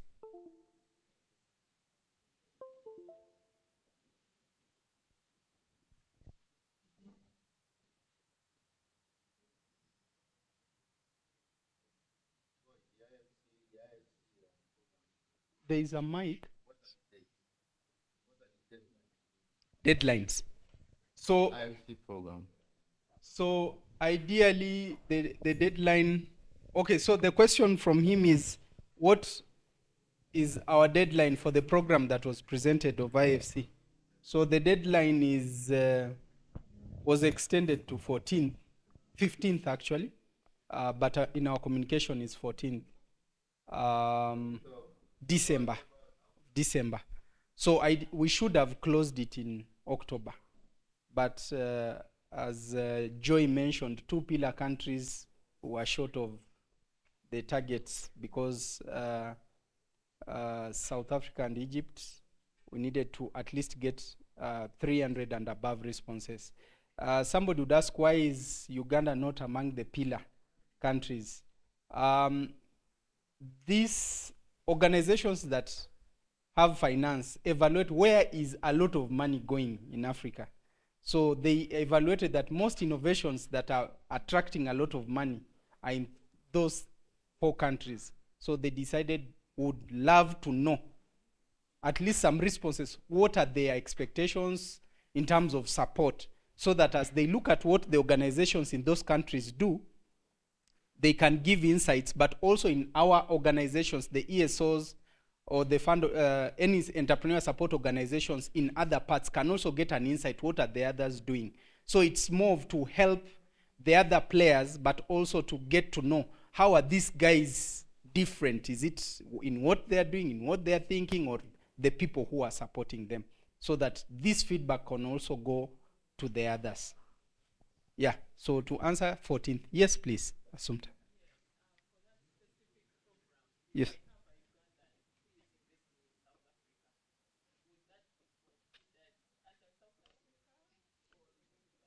If he's investing in South Africa, then his interest is South Africa. So he simply answers as a South African investor. Yes. Because in the questions, the way it profiles, it will capture which country are you focusing on. It's not where you're staying, but which country are you focusing on. Yes. Any other question? Yes, please. Under this ecosystem survey, going to be interested to join this platform that you are developing? And then I'd also like to know, from a BDS perspective, somebody who gets onto the program, exactly how are you marketing this platform to would-be clients of companies like ours? Okay, so I have got maybe questions in 2 dimensions. I think one was on IFC and the other was on BDS. So for the IFC, it's simply a project where if an entrepreneur is interested and feels he's basically profiled in terms of his tastes, his preferences, the kind of support he wants, the kind of money he wants. So what IFC does is they have analysts who will evaluate. They have the algorithms and whatever. So they evaluate, and based on the responses they have got from other ESOs, they will simply match. So for example, if it is Uganda and somebody maybe has not yet met Churat before or Yuri before, they say, based on these things you've told us, these organizations could be important. You know, sometimes you start business and you simply know only one organization. So they simply want to share for the entrepreneurs. That is the scope of recommendations. But they may be interested in the business, so they will actually reach out with their experts and say, okay, we want to know more. And they may collaborate with a local ecosystem player to work with the entrepreneur to take him to another level. Yeah. So in a nutshell, that is basically what they're doing. Then from the platform side, this platform you are seeing, it's a very slow and baby step. I'm glad I'm seeing Sylvia from KCC. It's something that you keep on modeling and learning and improving, because the interest is not to have a platform that is not functional, but to work with people who it will benefit. Now, for example, we are working with CFOs, we worked with experts in different programs. The question is, how can we add value and share the value together? How can we leverage on their networks, but also add value in the process? Now, each of you is working with about 5 to 10 clients, or at the end, you'll be working with quite a good number of clients. Beyond BDS, if this client is valid for money, why don't we work together and ensure that he accesses money and we also benefit? So those are the opportunities. We are just trying to add more opportunities to what experts are doing. You'll notice that in an expert's world, it's a highly seasonal business. There is a time when you can feel like you are having enough rain the way we've received in Uganda. And there is a time it can be dry and you even wonder, will rain ever rain in my? So it happens, and these are people who have families, they have dependencies, okay? And because he's an expert, may not even be in NSSF or whatever. So there is no security, and on our side, to us is, if we can work with the experts and create a consistent pipeline of opportunities, then his life, but also his expertise can be maximally utilized. So that is how we are approaching it. because of time, if there are other questions, I think we shall accommodate them later. I'm just trying to manage because our target was to finalize a few of these things by, I don't know if I can be helped here. The presentation is not showing.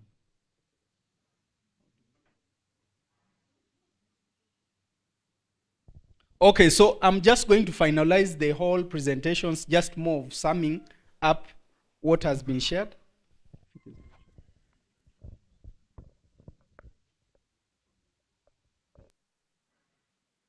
Okay, thank you very much.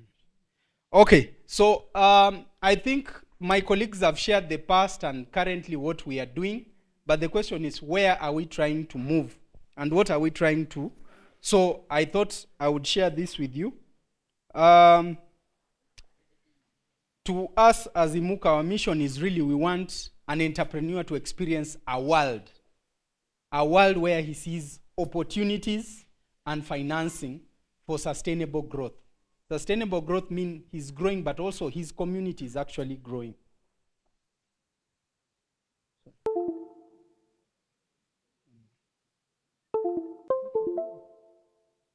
Okay, and we are doing this by creating a convenient access. We want the investor to conveniently access opportunities that they can put their money. And instead of in a year, you'll be surprised, but most investors, you will find many cases they invest 3 to 5, they are okay investing. But what if we can increase that to 20, but they are confident that these deals will be managed with the support of experts, okay? And where they are also generating revenue. So we want our different stakeholders to conveniently access the various opportunities relevant. If there's an entrepreneur who needs support and you are an expert and you are available, why don't you be able to support and benefit or earn from it? So to us, that is what we want to be able to achieve. And you'll notice our values in everything we've done. In most cases, we've not done alone. I don't know if you noticed that attribute. We actually don't work alone. Because if we even tried to work alone, we would not achieve. All these things that have been shared is because we are collaborating and working with various partners. So collaboration is one of our core DNA values. Accountability is also very key on us. What you need to understand is for you to be able to work together on either transaction, you need to trust the people you are dealing with. So you need to trust that your money will come through, and I need to trust that the work will be done well. So if you see, maybe I think Joy shared what we have done maybe in the IFC project. We could only do it because we got associates who trusted us and we trusted them, and they were able to deliver and we were also able to pay. You get, so accountability in terms of what we agree is very key. And in what we are doing, if we don't have accountability, if you cannot trust us, then how can you work with us? Same to, if we cannot trust you, how can we work together? So we need to build a value system that is very accountable. And we are very courageous, so we are equally ambitious. I don't think we would have accepted a task to knock doors across Africa if we were not keen to say, you know what, we can actually dare and do it. So to us, courage is key. We can take challenges. And so if there are any program or opportunities, we are happy to pursue them. And legacy, to us, any company or we want you to leave a mark that is positive to the community. The business, you, the person, and the entrepreneur should leave a legacy that adds value to the future generation.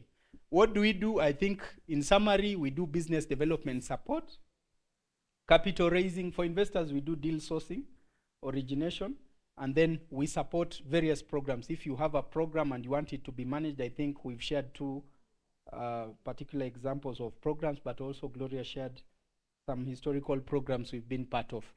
The question is, why are we doing this? We feel the next generation needs to have answers and not questions.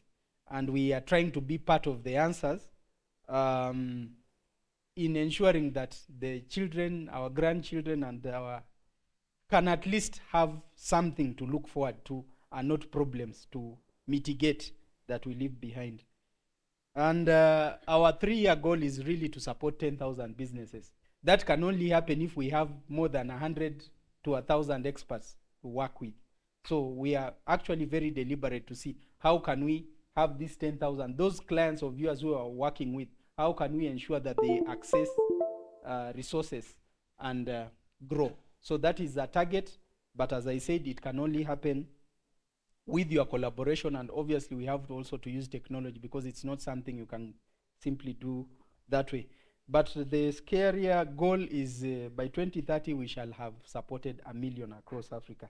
So 10,000 is just to test that it works, but our target is we have to reach 1 million businesses and at least 1,000 unicorns by 2030.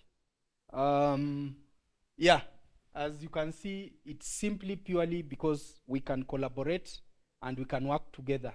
These goals come with very productive results to the individuals who are involved and the partners that we work with.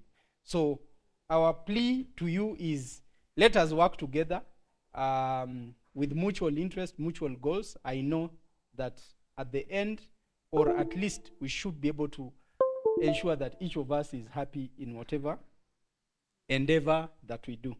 That was my brief presentation.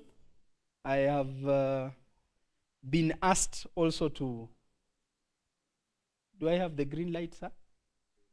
Recognize?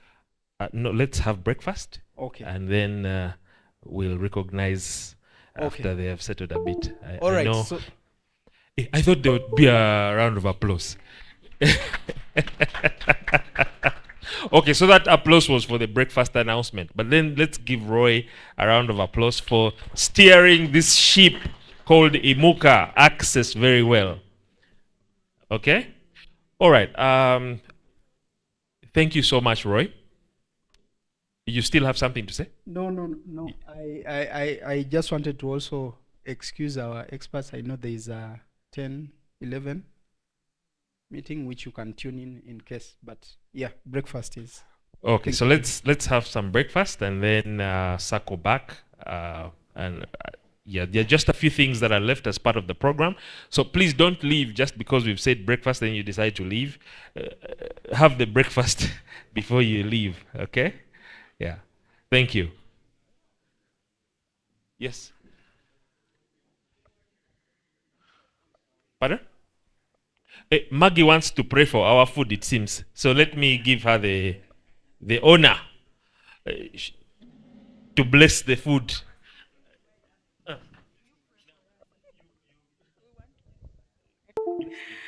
Yes, good morning. My name is Margaret Nakakande. I've been given an opportunity to bless the food through Jesus Christ our Lord. I pray for our eats.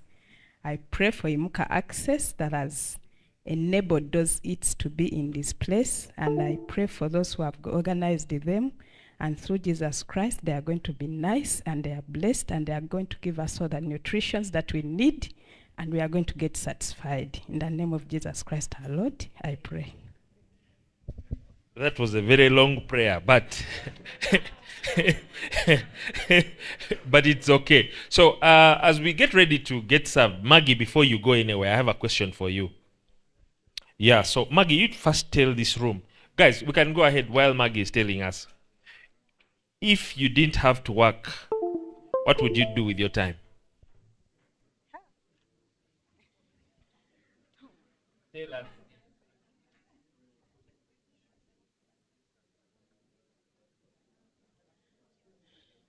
Is there any definition of working? According to me, is dancing, music, dance, and drama work?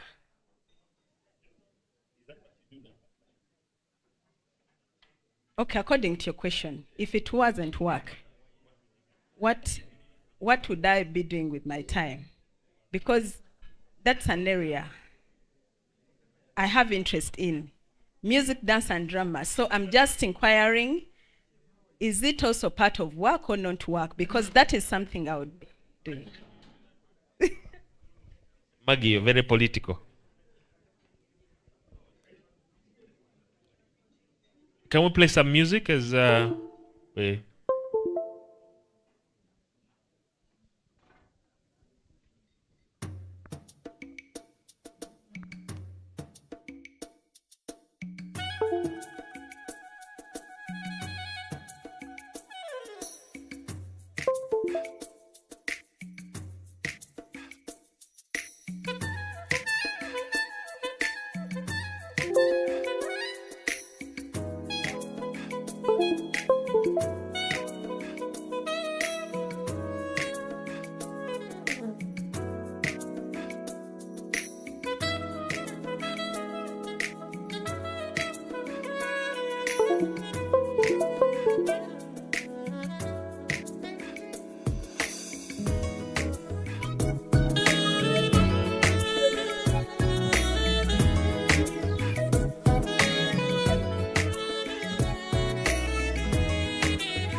very well. I know most of us here will want to leave after having breakfast, but I implore you to just bear with us because we won't take long. So I thought maybe we could have a working breakfast. We just have a few remarks. Would like to hear from some of our partners. Just say a word or two. Maybe it's a word of encouragement or admonishment or some of the things that you've noticed to Roy and his team, and then we move over. So I'm limiting it to 2 minutes at the very least. So let me first leave you.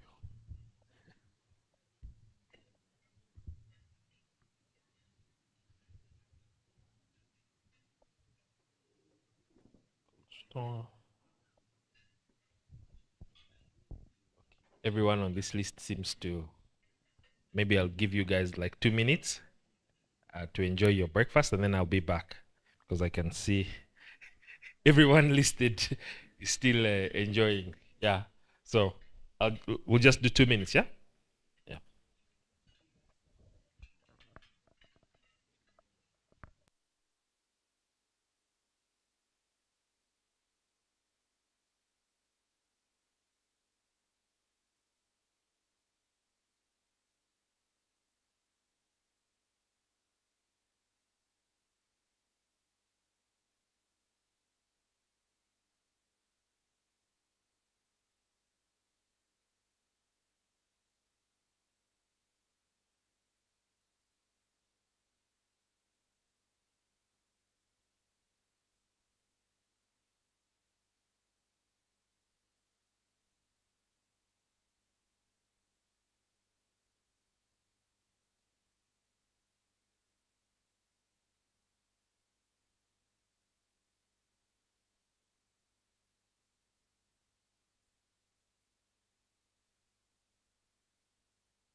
Let me invite Roy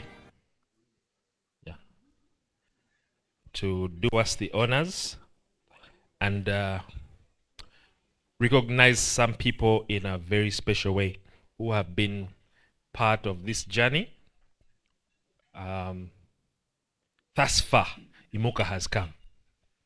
So Roy, you can come and recognize the people, the teams that have made it possible.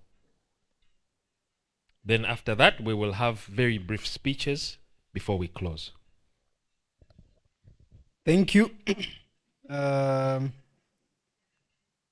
think we've shared a lot with you of what we are trying to do in collaboration with you.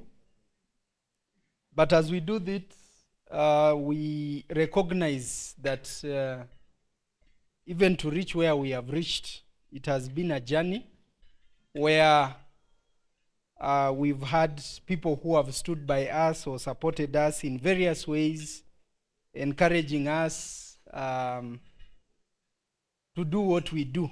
Because for those who understand this industry, it's not the easiest. And so allow me to acknowledge and appreciate a few colleagues who have really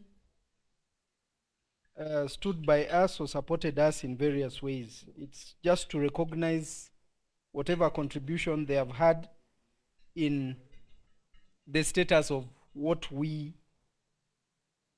are and where we are trying to go.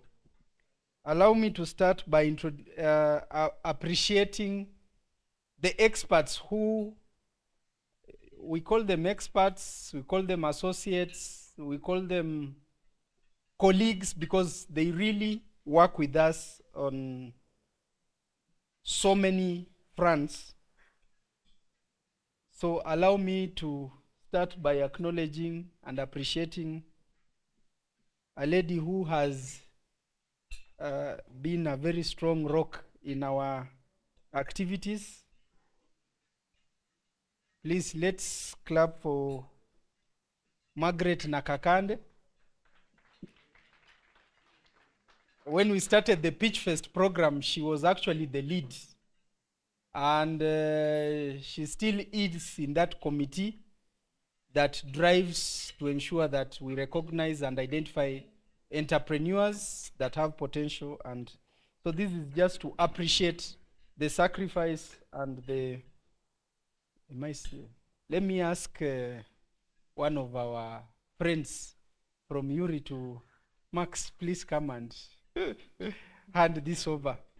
As a partner, you've been hosting us at Yuri, but she has been the one leading our pack. So please, thank you, Margaret, for your support.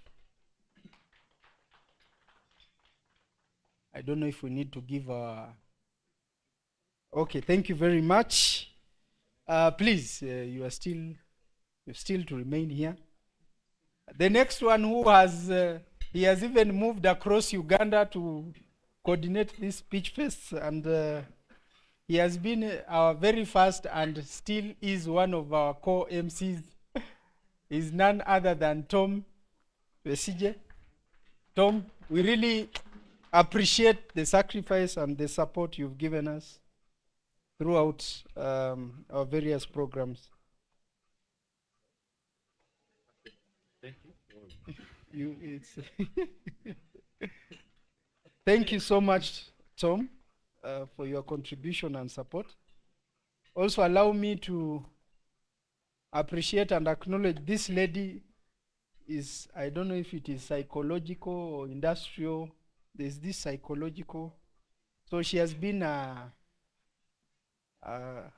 spirit of encouragement to Imuka, and allow me to appreciate her. She's by the name of Rita Namutebi. Thank you, Rita, for supporting our, I think all the experts who are enjoying now, they are benefiting because you stood by us and supported us as we were. She has been in so many meetings with various partners and stakeholders. So thank you so much. And there is somebody who has to ensure that our books are in order and ensures that we are very accountable not only to others but to ourselves, and ensures that our audits, financials, and are very clear.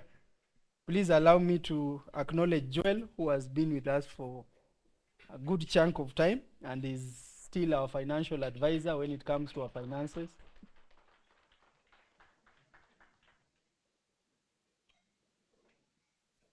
Thank you so much, Joel, for ensuring that we are in the clean health of the taxman and compliant in all our engagements. Thank you very much.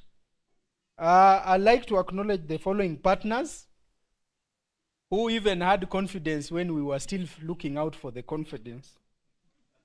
So allow me to acknowledge Mr. Eria Kawireku from UIA, Uganda Investment Authority. I've known Eria for I think over 10 years now. Because we met, please come and I met Eria when I was running and managing Mara Foundation, and Eria stood with us since all those years. Everything we share, we are trying to do. He says, yeah, keep on doing what you do, and thank you so much, Eria, for all the support. But Eria, you will remain because you also had another pillar who supported us. I think when we started Pitchfest, Madam Winnie came to the very first one in Fort Portal and even moved in Lira with us. I think Uganda Investment Authority was so much with us when we were doing some of these activities. So please, on behalf of Madam Winnie, please receive this, and she will not receive it. Thank you very much. Okay, so thank you, Max. Let me ask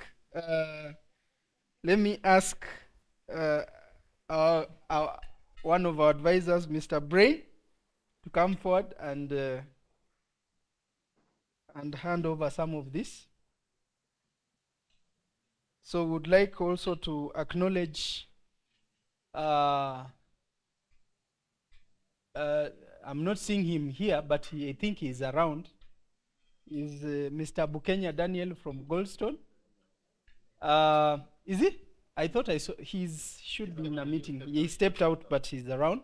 So Daniel, met Daniel, I think, introduced me to his brother who we worked with and even connected some entrepreneurs to a fund he was managing. But beyond that, Daniel joined Imuka and worked with us for about 6 months. And he simply wanted to have things in order and systems, and he really helped us and guided us. We worked on some projects with him. So we really appreciate his contributions towards where Imuka is. So you will pick it on his behalf, please. He's around, but he told me he's in a meeting. So please pick it on his behalf. We just appreciate his contribution towards. Yes. Can I take it home and give? Thank you very much, and please pass our sincere gratitude. Please, you still. Then we would like also to thank Mr. and Professor Charles Kwesiga of Uganda Industrial Research Institute, represented here by Mr. Max. When we started Pitchfest, we didn't have the resources, and we submitted to Charles and asked him, please be our host so that we can support entrepreneurs. And he willingly has hosted Pitchfest in Kampala for the last 3 editions that we've had. Please, this is just a sincere thank you to please, we appreciate everything he has done to us, or for us. Okay, Daniel, you can come and officially receive officially, because we need to take a photo. So bring the gift and receive it officially. So Daniel, I was mentioning that you came into Imuka and supported us, organize ourselves, and We worked on a couple of projects with you. Please allow me to appreciate Mr. Daniel Bukenya for his contribution and support what we've done. Thank you so much, Daniel. I would like to say something. Sorry for having to say something, and I needed to say it. Yes, I supported Roy when he had started out Imuka. When I left, when I was at Social Business with him, Roy was my direct report. And he used to do our marketing and stuff like that, social media and strategy. And then later, the contract got finished and I had to get on the street. And guess who employed me? Roy employed me. So please don't burn bridges, don't put hierarchy, because sometimes things flip. So he employed me for about 6 months, and I want to say that I learned a lot, Roy, from you. Goldstone, you see Goldstone moving up and down, but the main building blocks were the fact that I sat with this guy for 6 months and also sat with another guy who is now at MIT for about 9 months called Patrick Munduga. And that's where I learned to stop being an employee and become an employer. So Roy, thanks. I should be also giving you something today, but soon and very soon we'll do. We'll do something that will also recognize you. Thanks a lot. Thank you, Daniel. Now, I'd like to also acknowledge one of our most consistent clients. Is it client or employers of Imuka? And then she also became an associate, and we worked together on quite a number of projects. Please allow me to acknowledge Claire Kaga, who is one of our ESG associates, but also through Rebi was one of our most consistent employers in our activities. Please, let's give her a round of applause. Thank you so much, Claire, for the confidence you had in us and in supporting the entrepreneurs that were under Rebi. And actually through her, we've also been trained on green, climate smart, and all those activities that we've been involved in green financing. It's because of her confidence in what we do. So thank you so much, Claire, for the support. Yes, please, you can take a seat. Allow me to ask Alice to come and hand this over.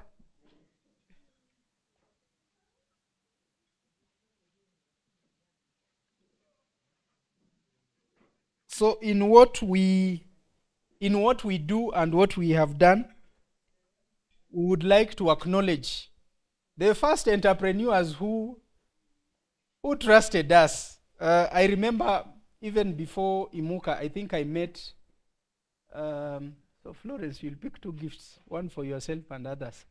So before we started Imuka, I think I was just leaving Mara when, but I was so interested in the investment space and connecting, because so many entrepreneurs who were supporting as mentorship. At the end, they were saying, okay, so how best can we access financing? And one of the first activities we were involved was a program where I think Yakako, who was by then with Chap Chap, came, and we mentored them, and they won $5,000. So that made the path look clear that we need to move in that direction.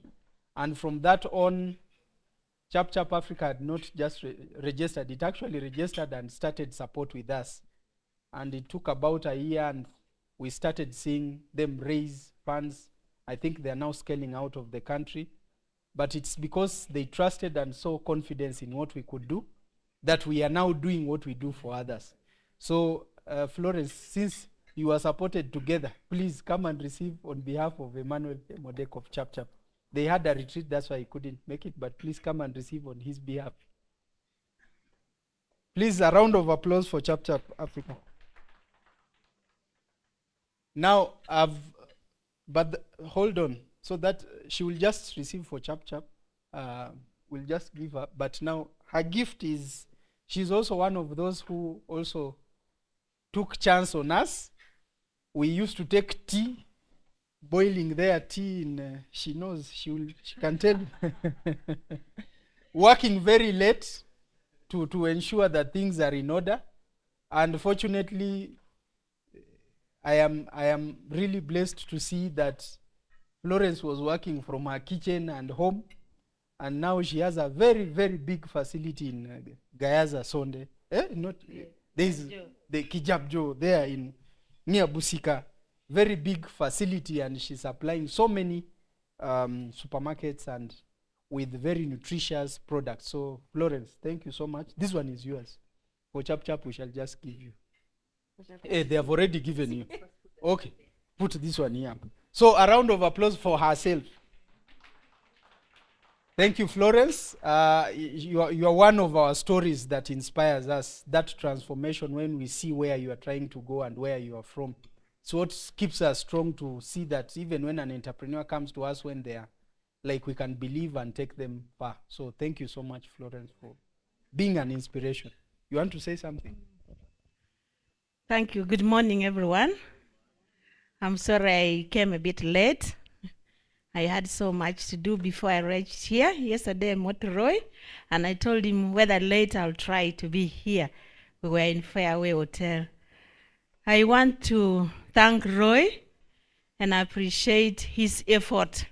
I met Roy in 2019 when he was working with the lady from Netherlands, Mara Foundation, and he was doing mentoring. When Mara closed, Roy picked up and started working. He was lucky he got a place at the campus. As he said, we used to go there. I would carry my peanut butter for our lunch, and then we boil the water with the kettle. We eat, we talk, we do our work together. He connected me to Makerere Food Science and Nutrition, where I worked with Dr. Robert Mugabe, and I won a project from private sector from there. And I learned a lot from there. And also with NSV, that competition was tough. I remember the deadline for the project. I was at 1 p.m. at Makerere that night, a married woman. And my husband had given me time, even if you are doing business. I was working also by that time as a national coordinator at Uganda Episcopal Conference. The time I was given to reach home was always 10 o'clock, 10 p.m. And once I see a phone call coming at 10, I knew it was my husband calling. But that night he called in vain. I didn't answer. I left. I was so worried. I was driving. I didn't know the route from Makerere to Branch to Wandegea. I asked Roy, can you help me direct me, be in the vehicle until I reach the road? So when I reached the road, then I connected now to Namugongo, and I reached home. I found my husband was at the gate and happy. And I said, no, when I win the money, you will enjoy. So when I won the project with the NSV, I got $100,000. It was because of Roy. And that's when I started foundations of my project of the building and changing strategy of my business to have standard and quality as the pain and working with women. And we have been from day one up to now with Roy. Sometimes he sends me messages, programs, and I'm like, Roy, I don't need this. But he keeps on calling. There is a program we are doing now with our finance. I refused it, but I had no way out until I said yes. But I want to tell you that my finance teams are very happy with Michael, with his team, and they are there. I saw them only twice. I've not been with them.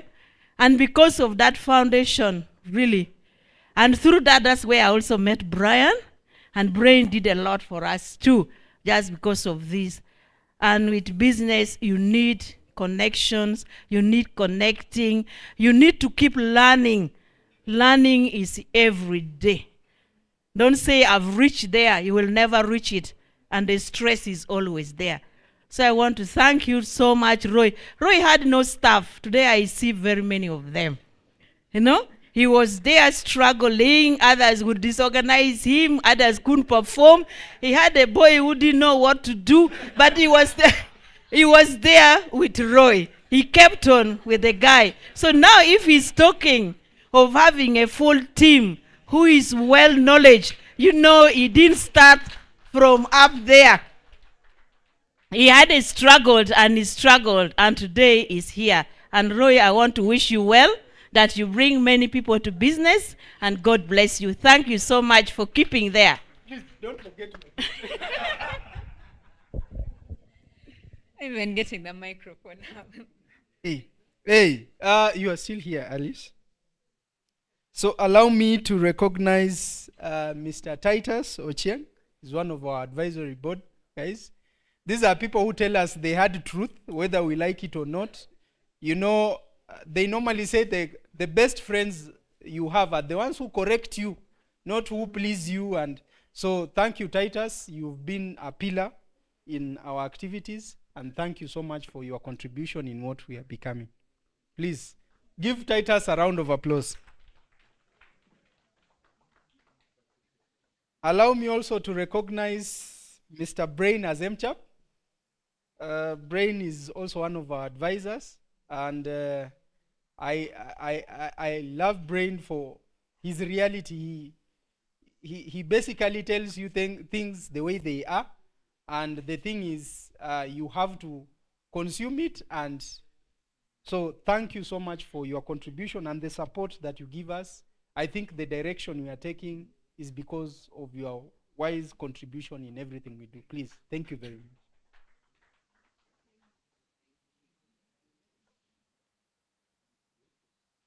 Brain will also pick for Doris, though we shall give her. So the other one is Doris Acheng.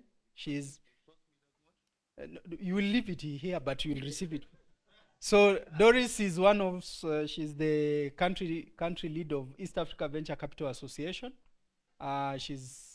She's the only lady in our advisors, and she has added a lot of insights, leading us on trends, what to focus on, and that contributes so much in our work. So please, on behalf of Doris, please receive this officially, but you leave it with us. Thank you very much, Brain, and the team of advisors. All right. Thank you, Alice. So I think, well, as long as you are here, you will still live with the package. This was more of special recognition for these people who have really stood by us. It's difficult to say, to even cost the kind of support and sacrifice these people have made in what we are doing. So it's just a humble gratitude for everything they do. And we also appreciate, we may not recognize everybody, but everything you do to support what we do, to collaborate with us, to work with us, we really appreciate, and we look forward to working with you more and further. Thank you very much. Over to you, Tom.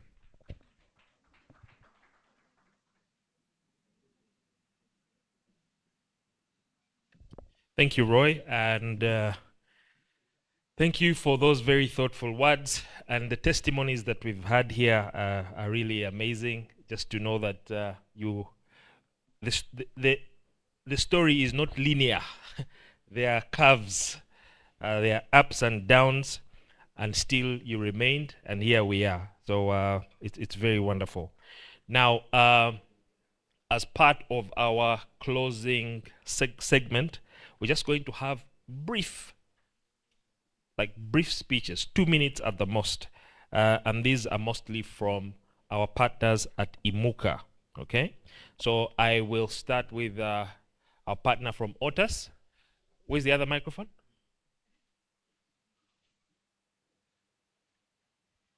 Please bring us the microphone. The mic.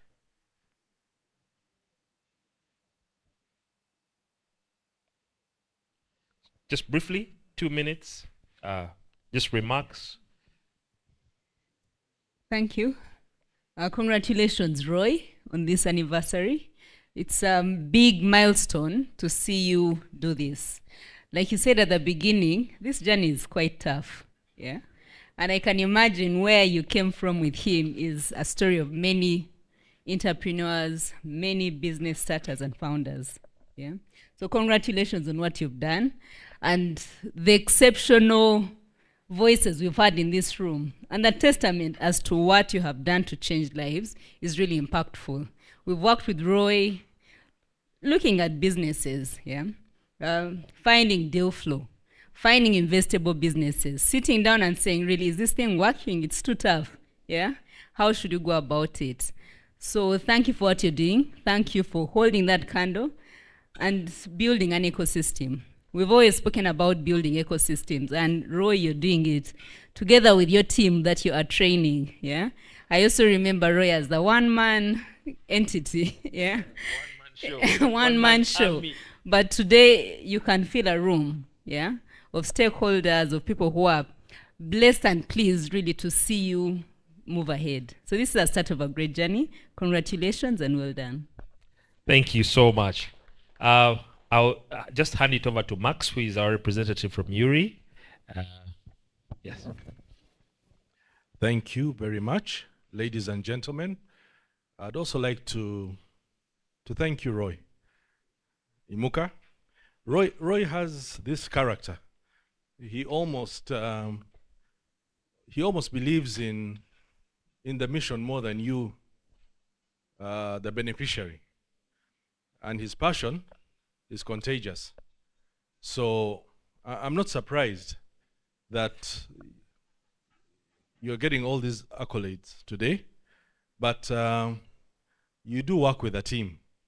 And I think the team is also a big part of your success. Now, in this room, some of you are not very new to me. I think I've seen you in other platforms, probably pitching for money here and there. But one thing, this program, this Imuka Access has taught us who are into product development, who are into business incubation, who actually make sure that goods, products are market ready. We know that we have to pass you on. These incubatees, these small businesses, we have to pass you on to the next person. And the next person is normally the person with the money to grow your business. So where we stop as an institute is actually where Roy comes in. And we've had these incubatees who have fantastic products ready on the shelves. They've gone through the standardization process, but they lack one thing. They lack clear books of accounts, for instance. These are things that Roy came and talked to us about and said, look, your businesses, these incubatees are all well and good. They can actually hold their own, but they're almost invisible. Why? They do not even have any books of accounts to talk about. And so he came to remedy that. He's actually dragged us kicking and screaming into that arena. And it helps. It's for the betterment of everybody involved. So as an institute, I cannot just leave this place without letting you know a bit of what we do. I've told you that we're into research. We have the infrastructure that informs you that whatever it is you're manufacturing or producing or tinkering with is actually able to be proven scientifically. Otherwise, you'll find that one batch and the other are two very different things. And there's nobody who's going to come and give you money, invest in you. I was actually asking my colleague, my new friend here, Alice, whether it's possible for us to send some incubatees her way, and she said, fine, send them. But I know after we prepare them, it hurts to see all your effort go to waste because the person is, or the entity is financially, I would say, illiterate. And yet there's all this money circulating out there.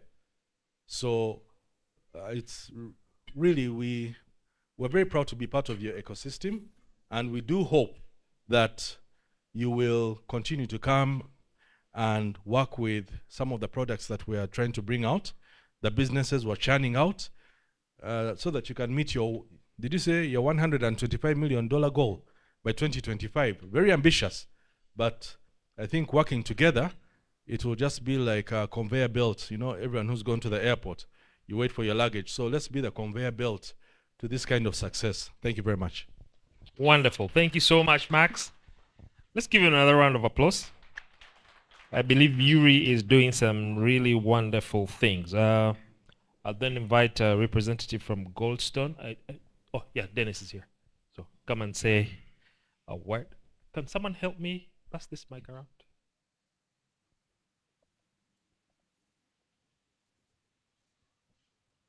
2 minutes. You can let me walk here. Yeah, I'll burn sure. some calories.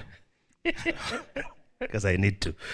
My name is Daniel Bukenyaiga, Managing Director of Goldstone Consulting. And I worked closely with Roy, like I mentioned earlier. It was really burning, you know. Whenever there are two witnesses, the testimony stands. Yeah. Not so. True. This is biblical.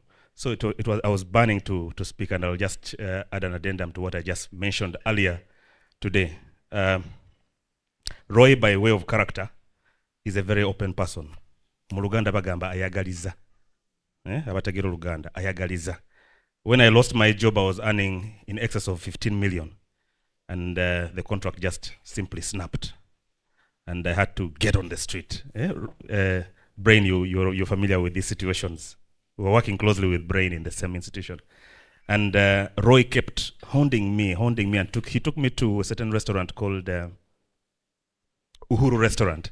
He told me that I really want to work with you. Something, my gut says I need to work with you. Little did I know that he was setting me up to revive a company that I had now in a briefcase somewhere in my bedroom. And with him, I learned a lot over the 6 months.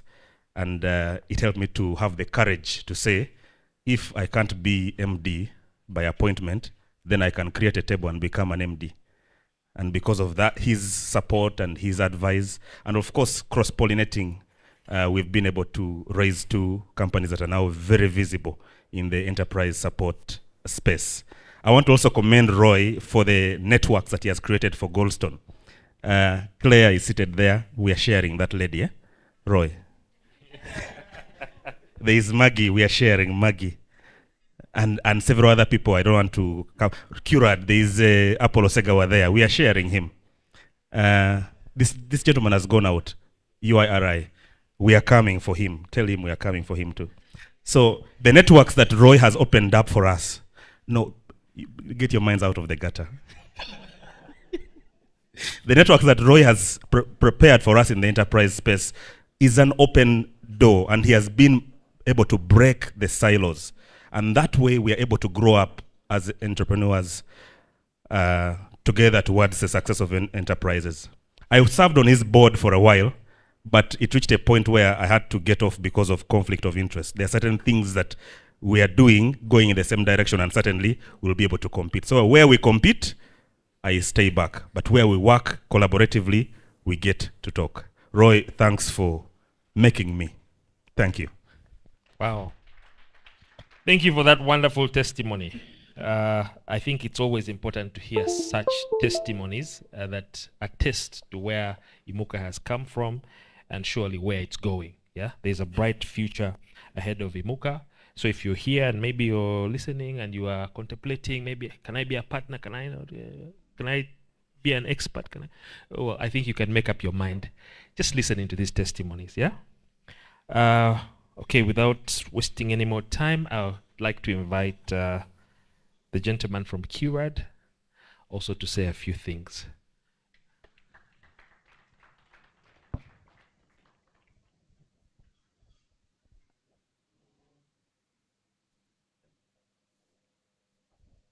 Yes, thank you very much. Morning, everyone. Morning. My name is Apollo Segawa, idiot QRAD. I think Mr. Bukenya said it all. Roy here is a good, hardworking man.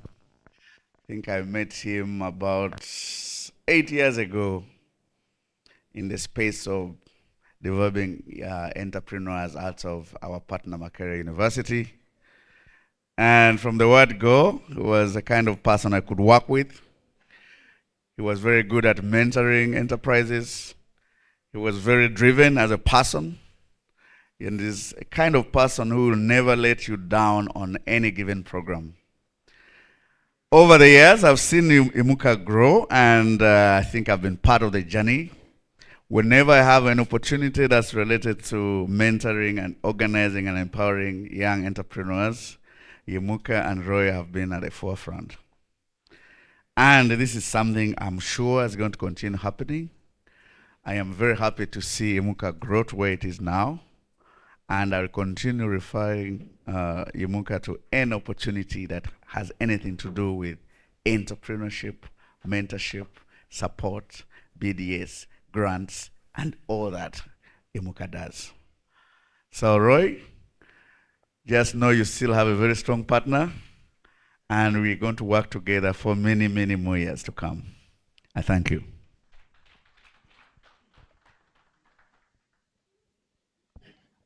Okay, I was just consulting with Roy. I'd like to invite Mr. William from DFCU, who is the most recent partner, one of the most recent partners, let's say a few things. I mean, if you have DFCU coming on board, that's something, yeah? Big brand, yeah. Good afternoon, everyone. I'm William Kayongo. I head enterprise banking in DFCU Bank. First and foremost, I would wish to appreciate Imuka Access. And whatever has been said here, one thing that I can say, Roy is a very persistent person.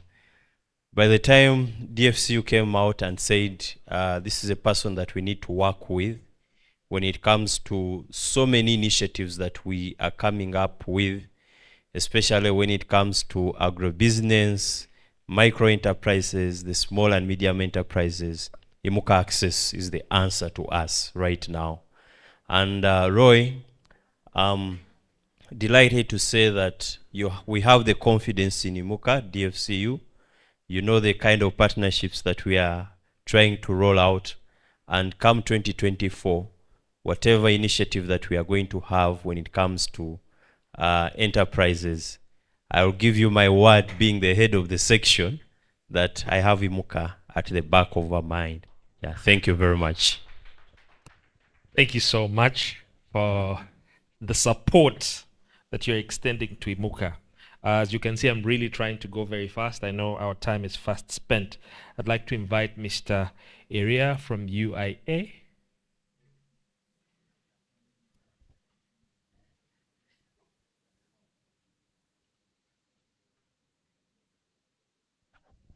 I don't want to say so much. Everyone is overpraising you, Roy. You're doing a good job. I'm happy for you. I started with Roy. Okay, I've been with Roy for some time, like he has told you. When he was thinking of starting Mara, he came to us and we sat down and we told him, go ahead. Alemirako Chemanyi is the one guy who is persistent. But Roy, what I can call on Imuka is that utilize all these testimonies you've heard. Yuri has given your testimony. DFC has given your testimony. Your colleagues, your competitors, Goldstone, have given your testimony. Yeah, Churad has given. Can you document them, put them on your website? And you say supporting testimonies, and this will boost your work. Thank you. Thank you so much, Area, for those words of advice. Very, very sound advice. Okay, we just have two more and then we are out. We partner from Kasaiba. Where? Oh yeah, please come say a word.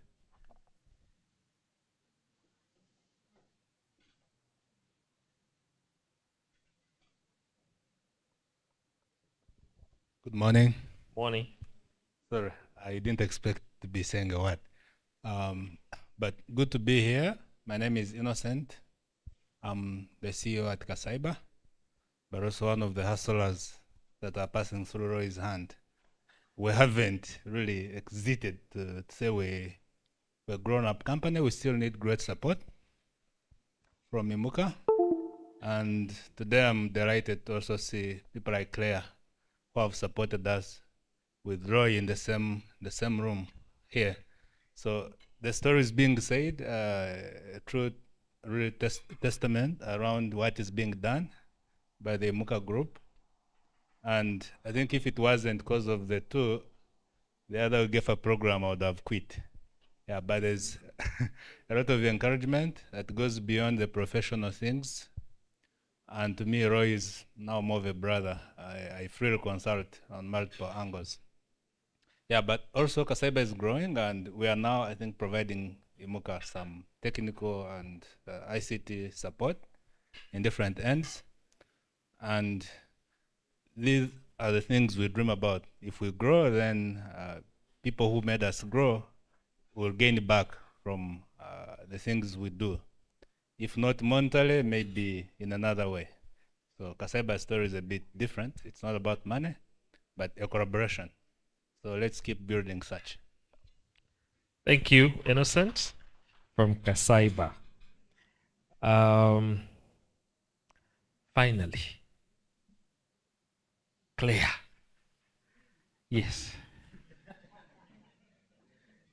You know, you've heard everyone somehow has pointed at Claire. In fact, so it would be unfair if she didn't say anything. So I'm humbled by the compliments from the various people I've worked with. Good afternoon, ladies and gentlemen. How are we today? Claire Kaga is my name.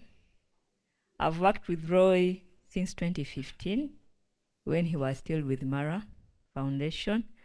And what I can say about Roy is the consistency that he does with every assignment that we work with him. That's why he mentioned that we are the most consistent employer, because when you give Roy an assignment, deadline is deadline. He will actually submit before your date to allow you to be able to also complete the assignment on your side.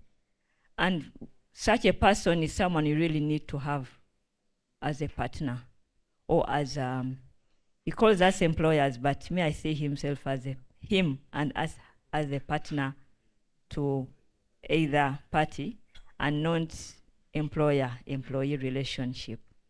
And I've also seen the entrepreneurs that Roy has supported. Why I normally say Roy is because I've known Imuka Access as Roy for a couple of years. But I also want to congratulate Roy upon moving the step from Roy Imuka Access to Imuka Access that actually has a team. Because all of us here are saying Roy, Roy, Roy. We're supposed to be saying Imuka Access. And I think from today, we are going to start referring to Imuka Access and not only to Roy. But Roy, thank you so much for being consistent, and I know the same will be grown in your team going forward. Thank you. Wow. Thank you so much for all those thoughtful comments, Claire, and for everybody that has been able to say a word or two towards Imuka.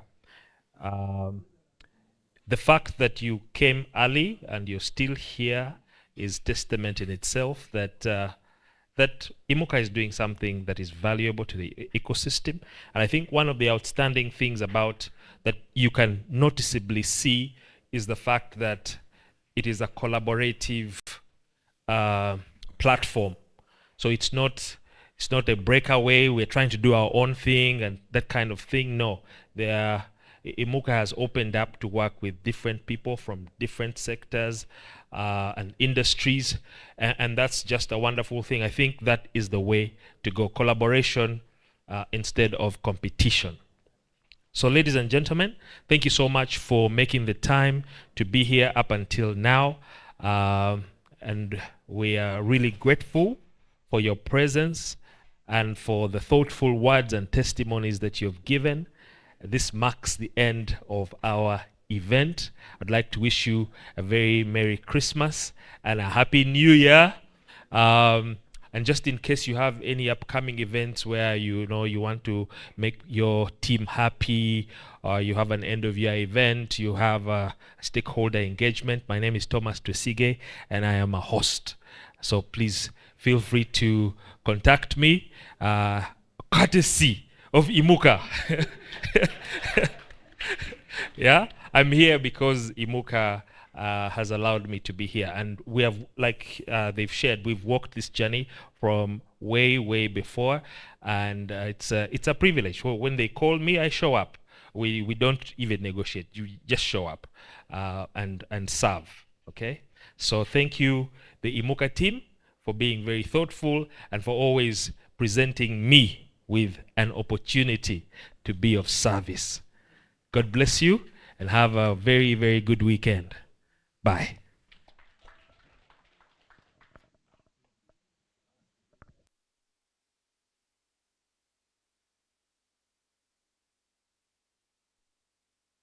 Feel free to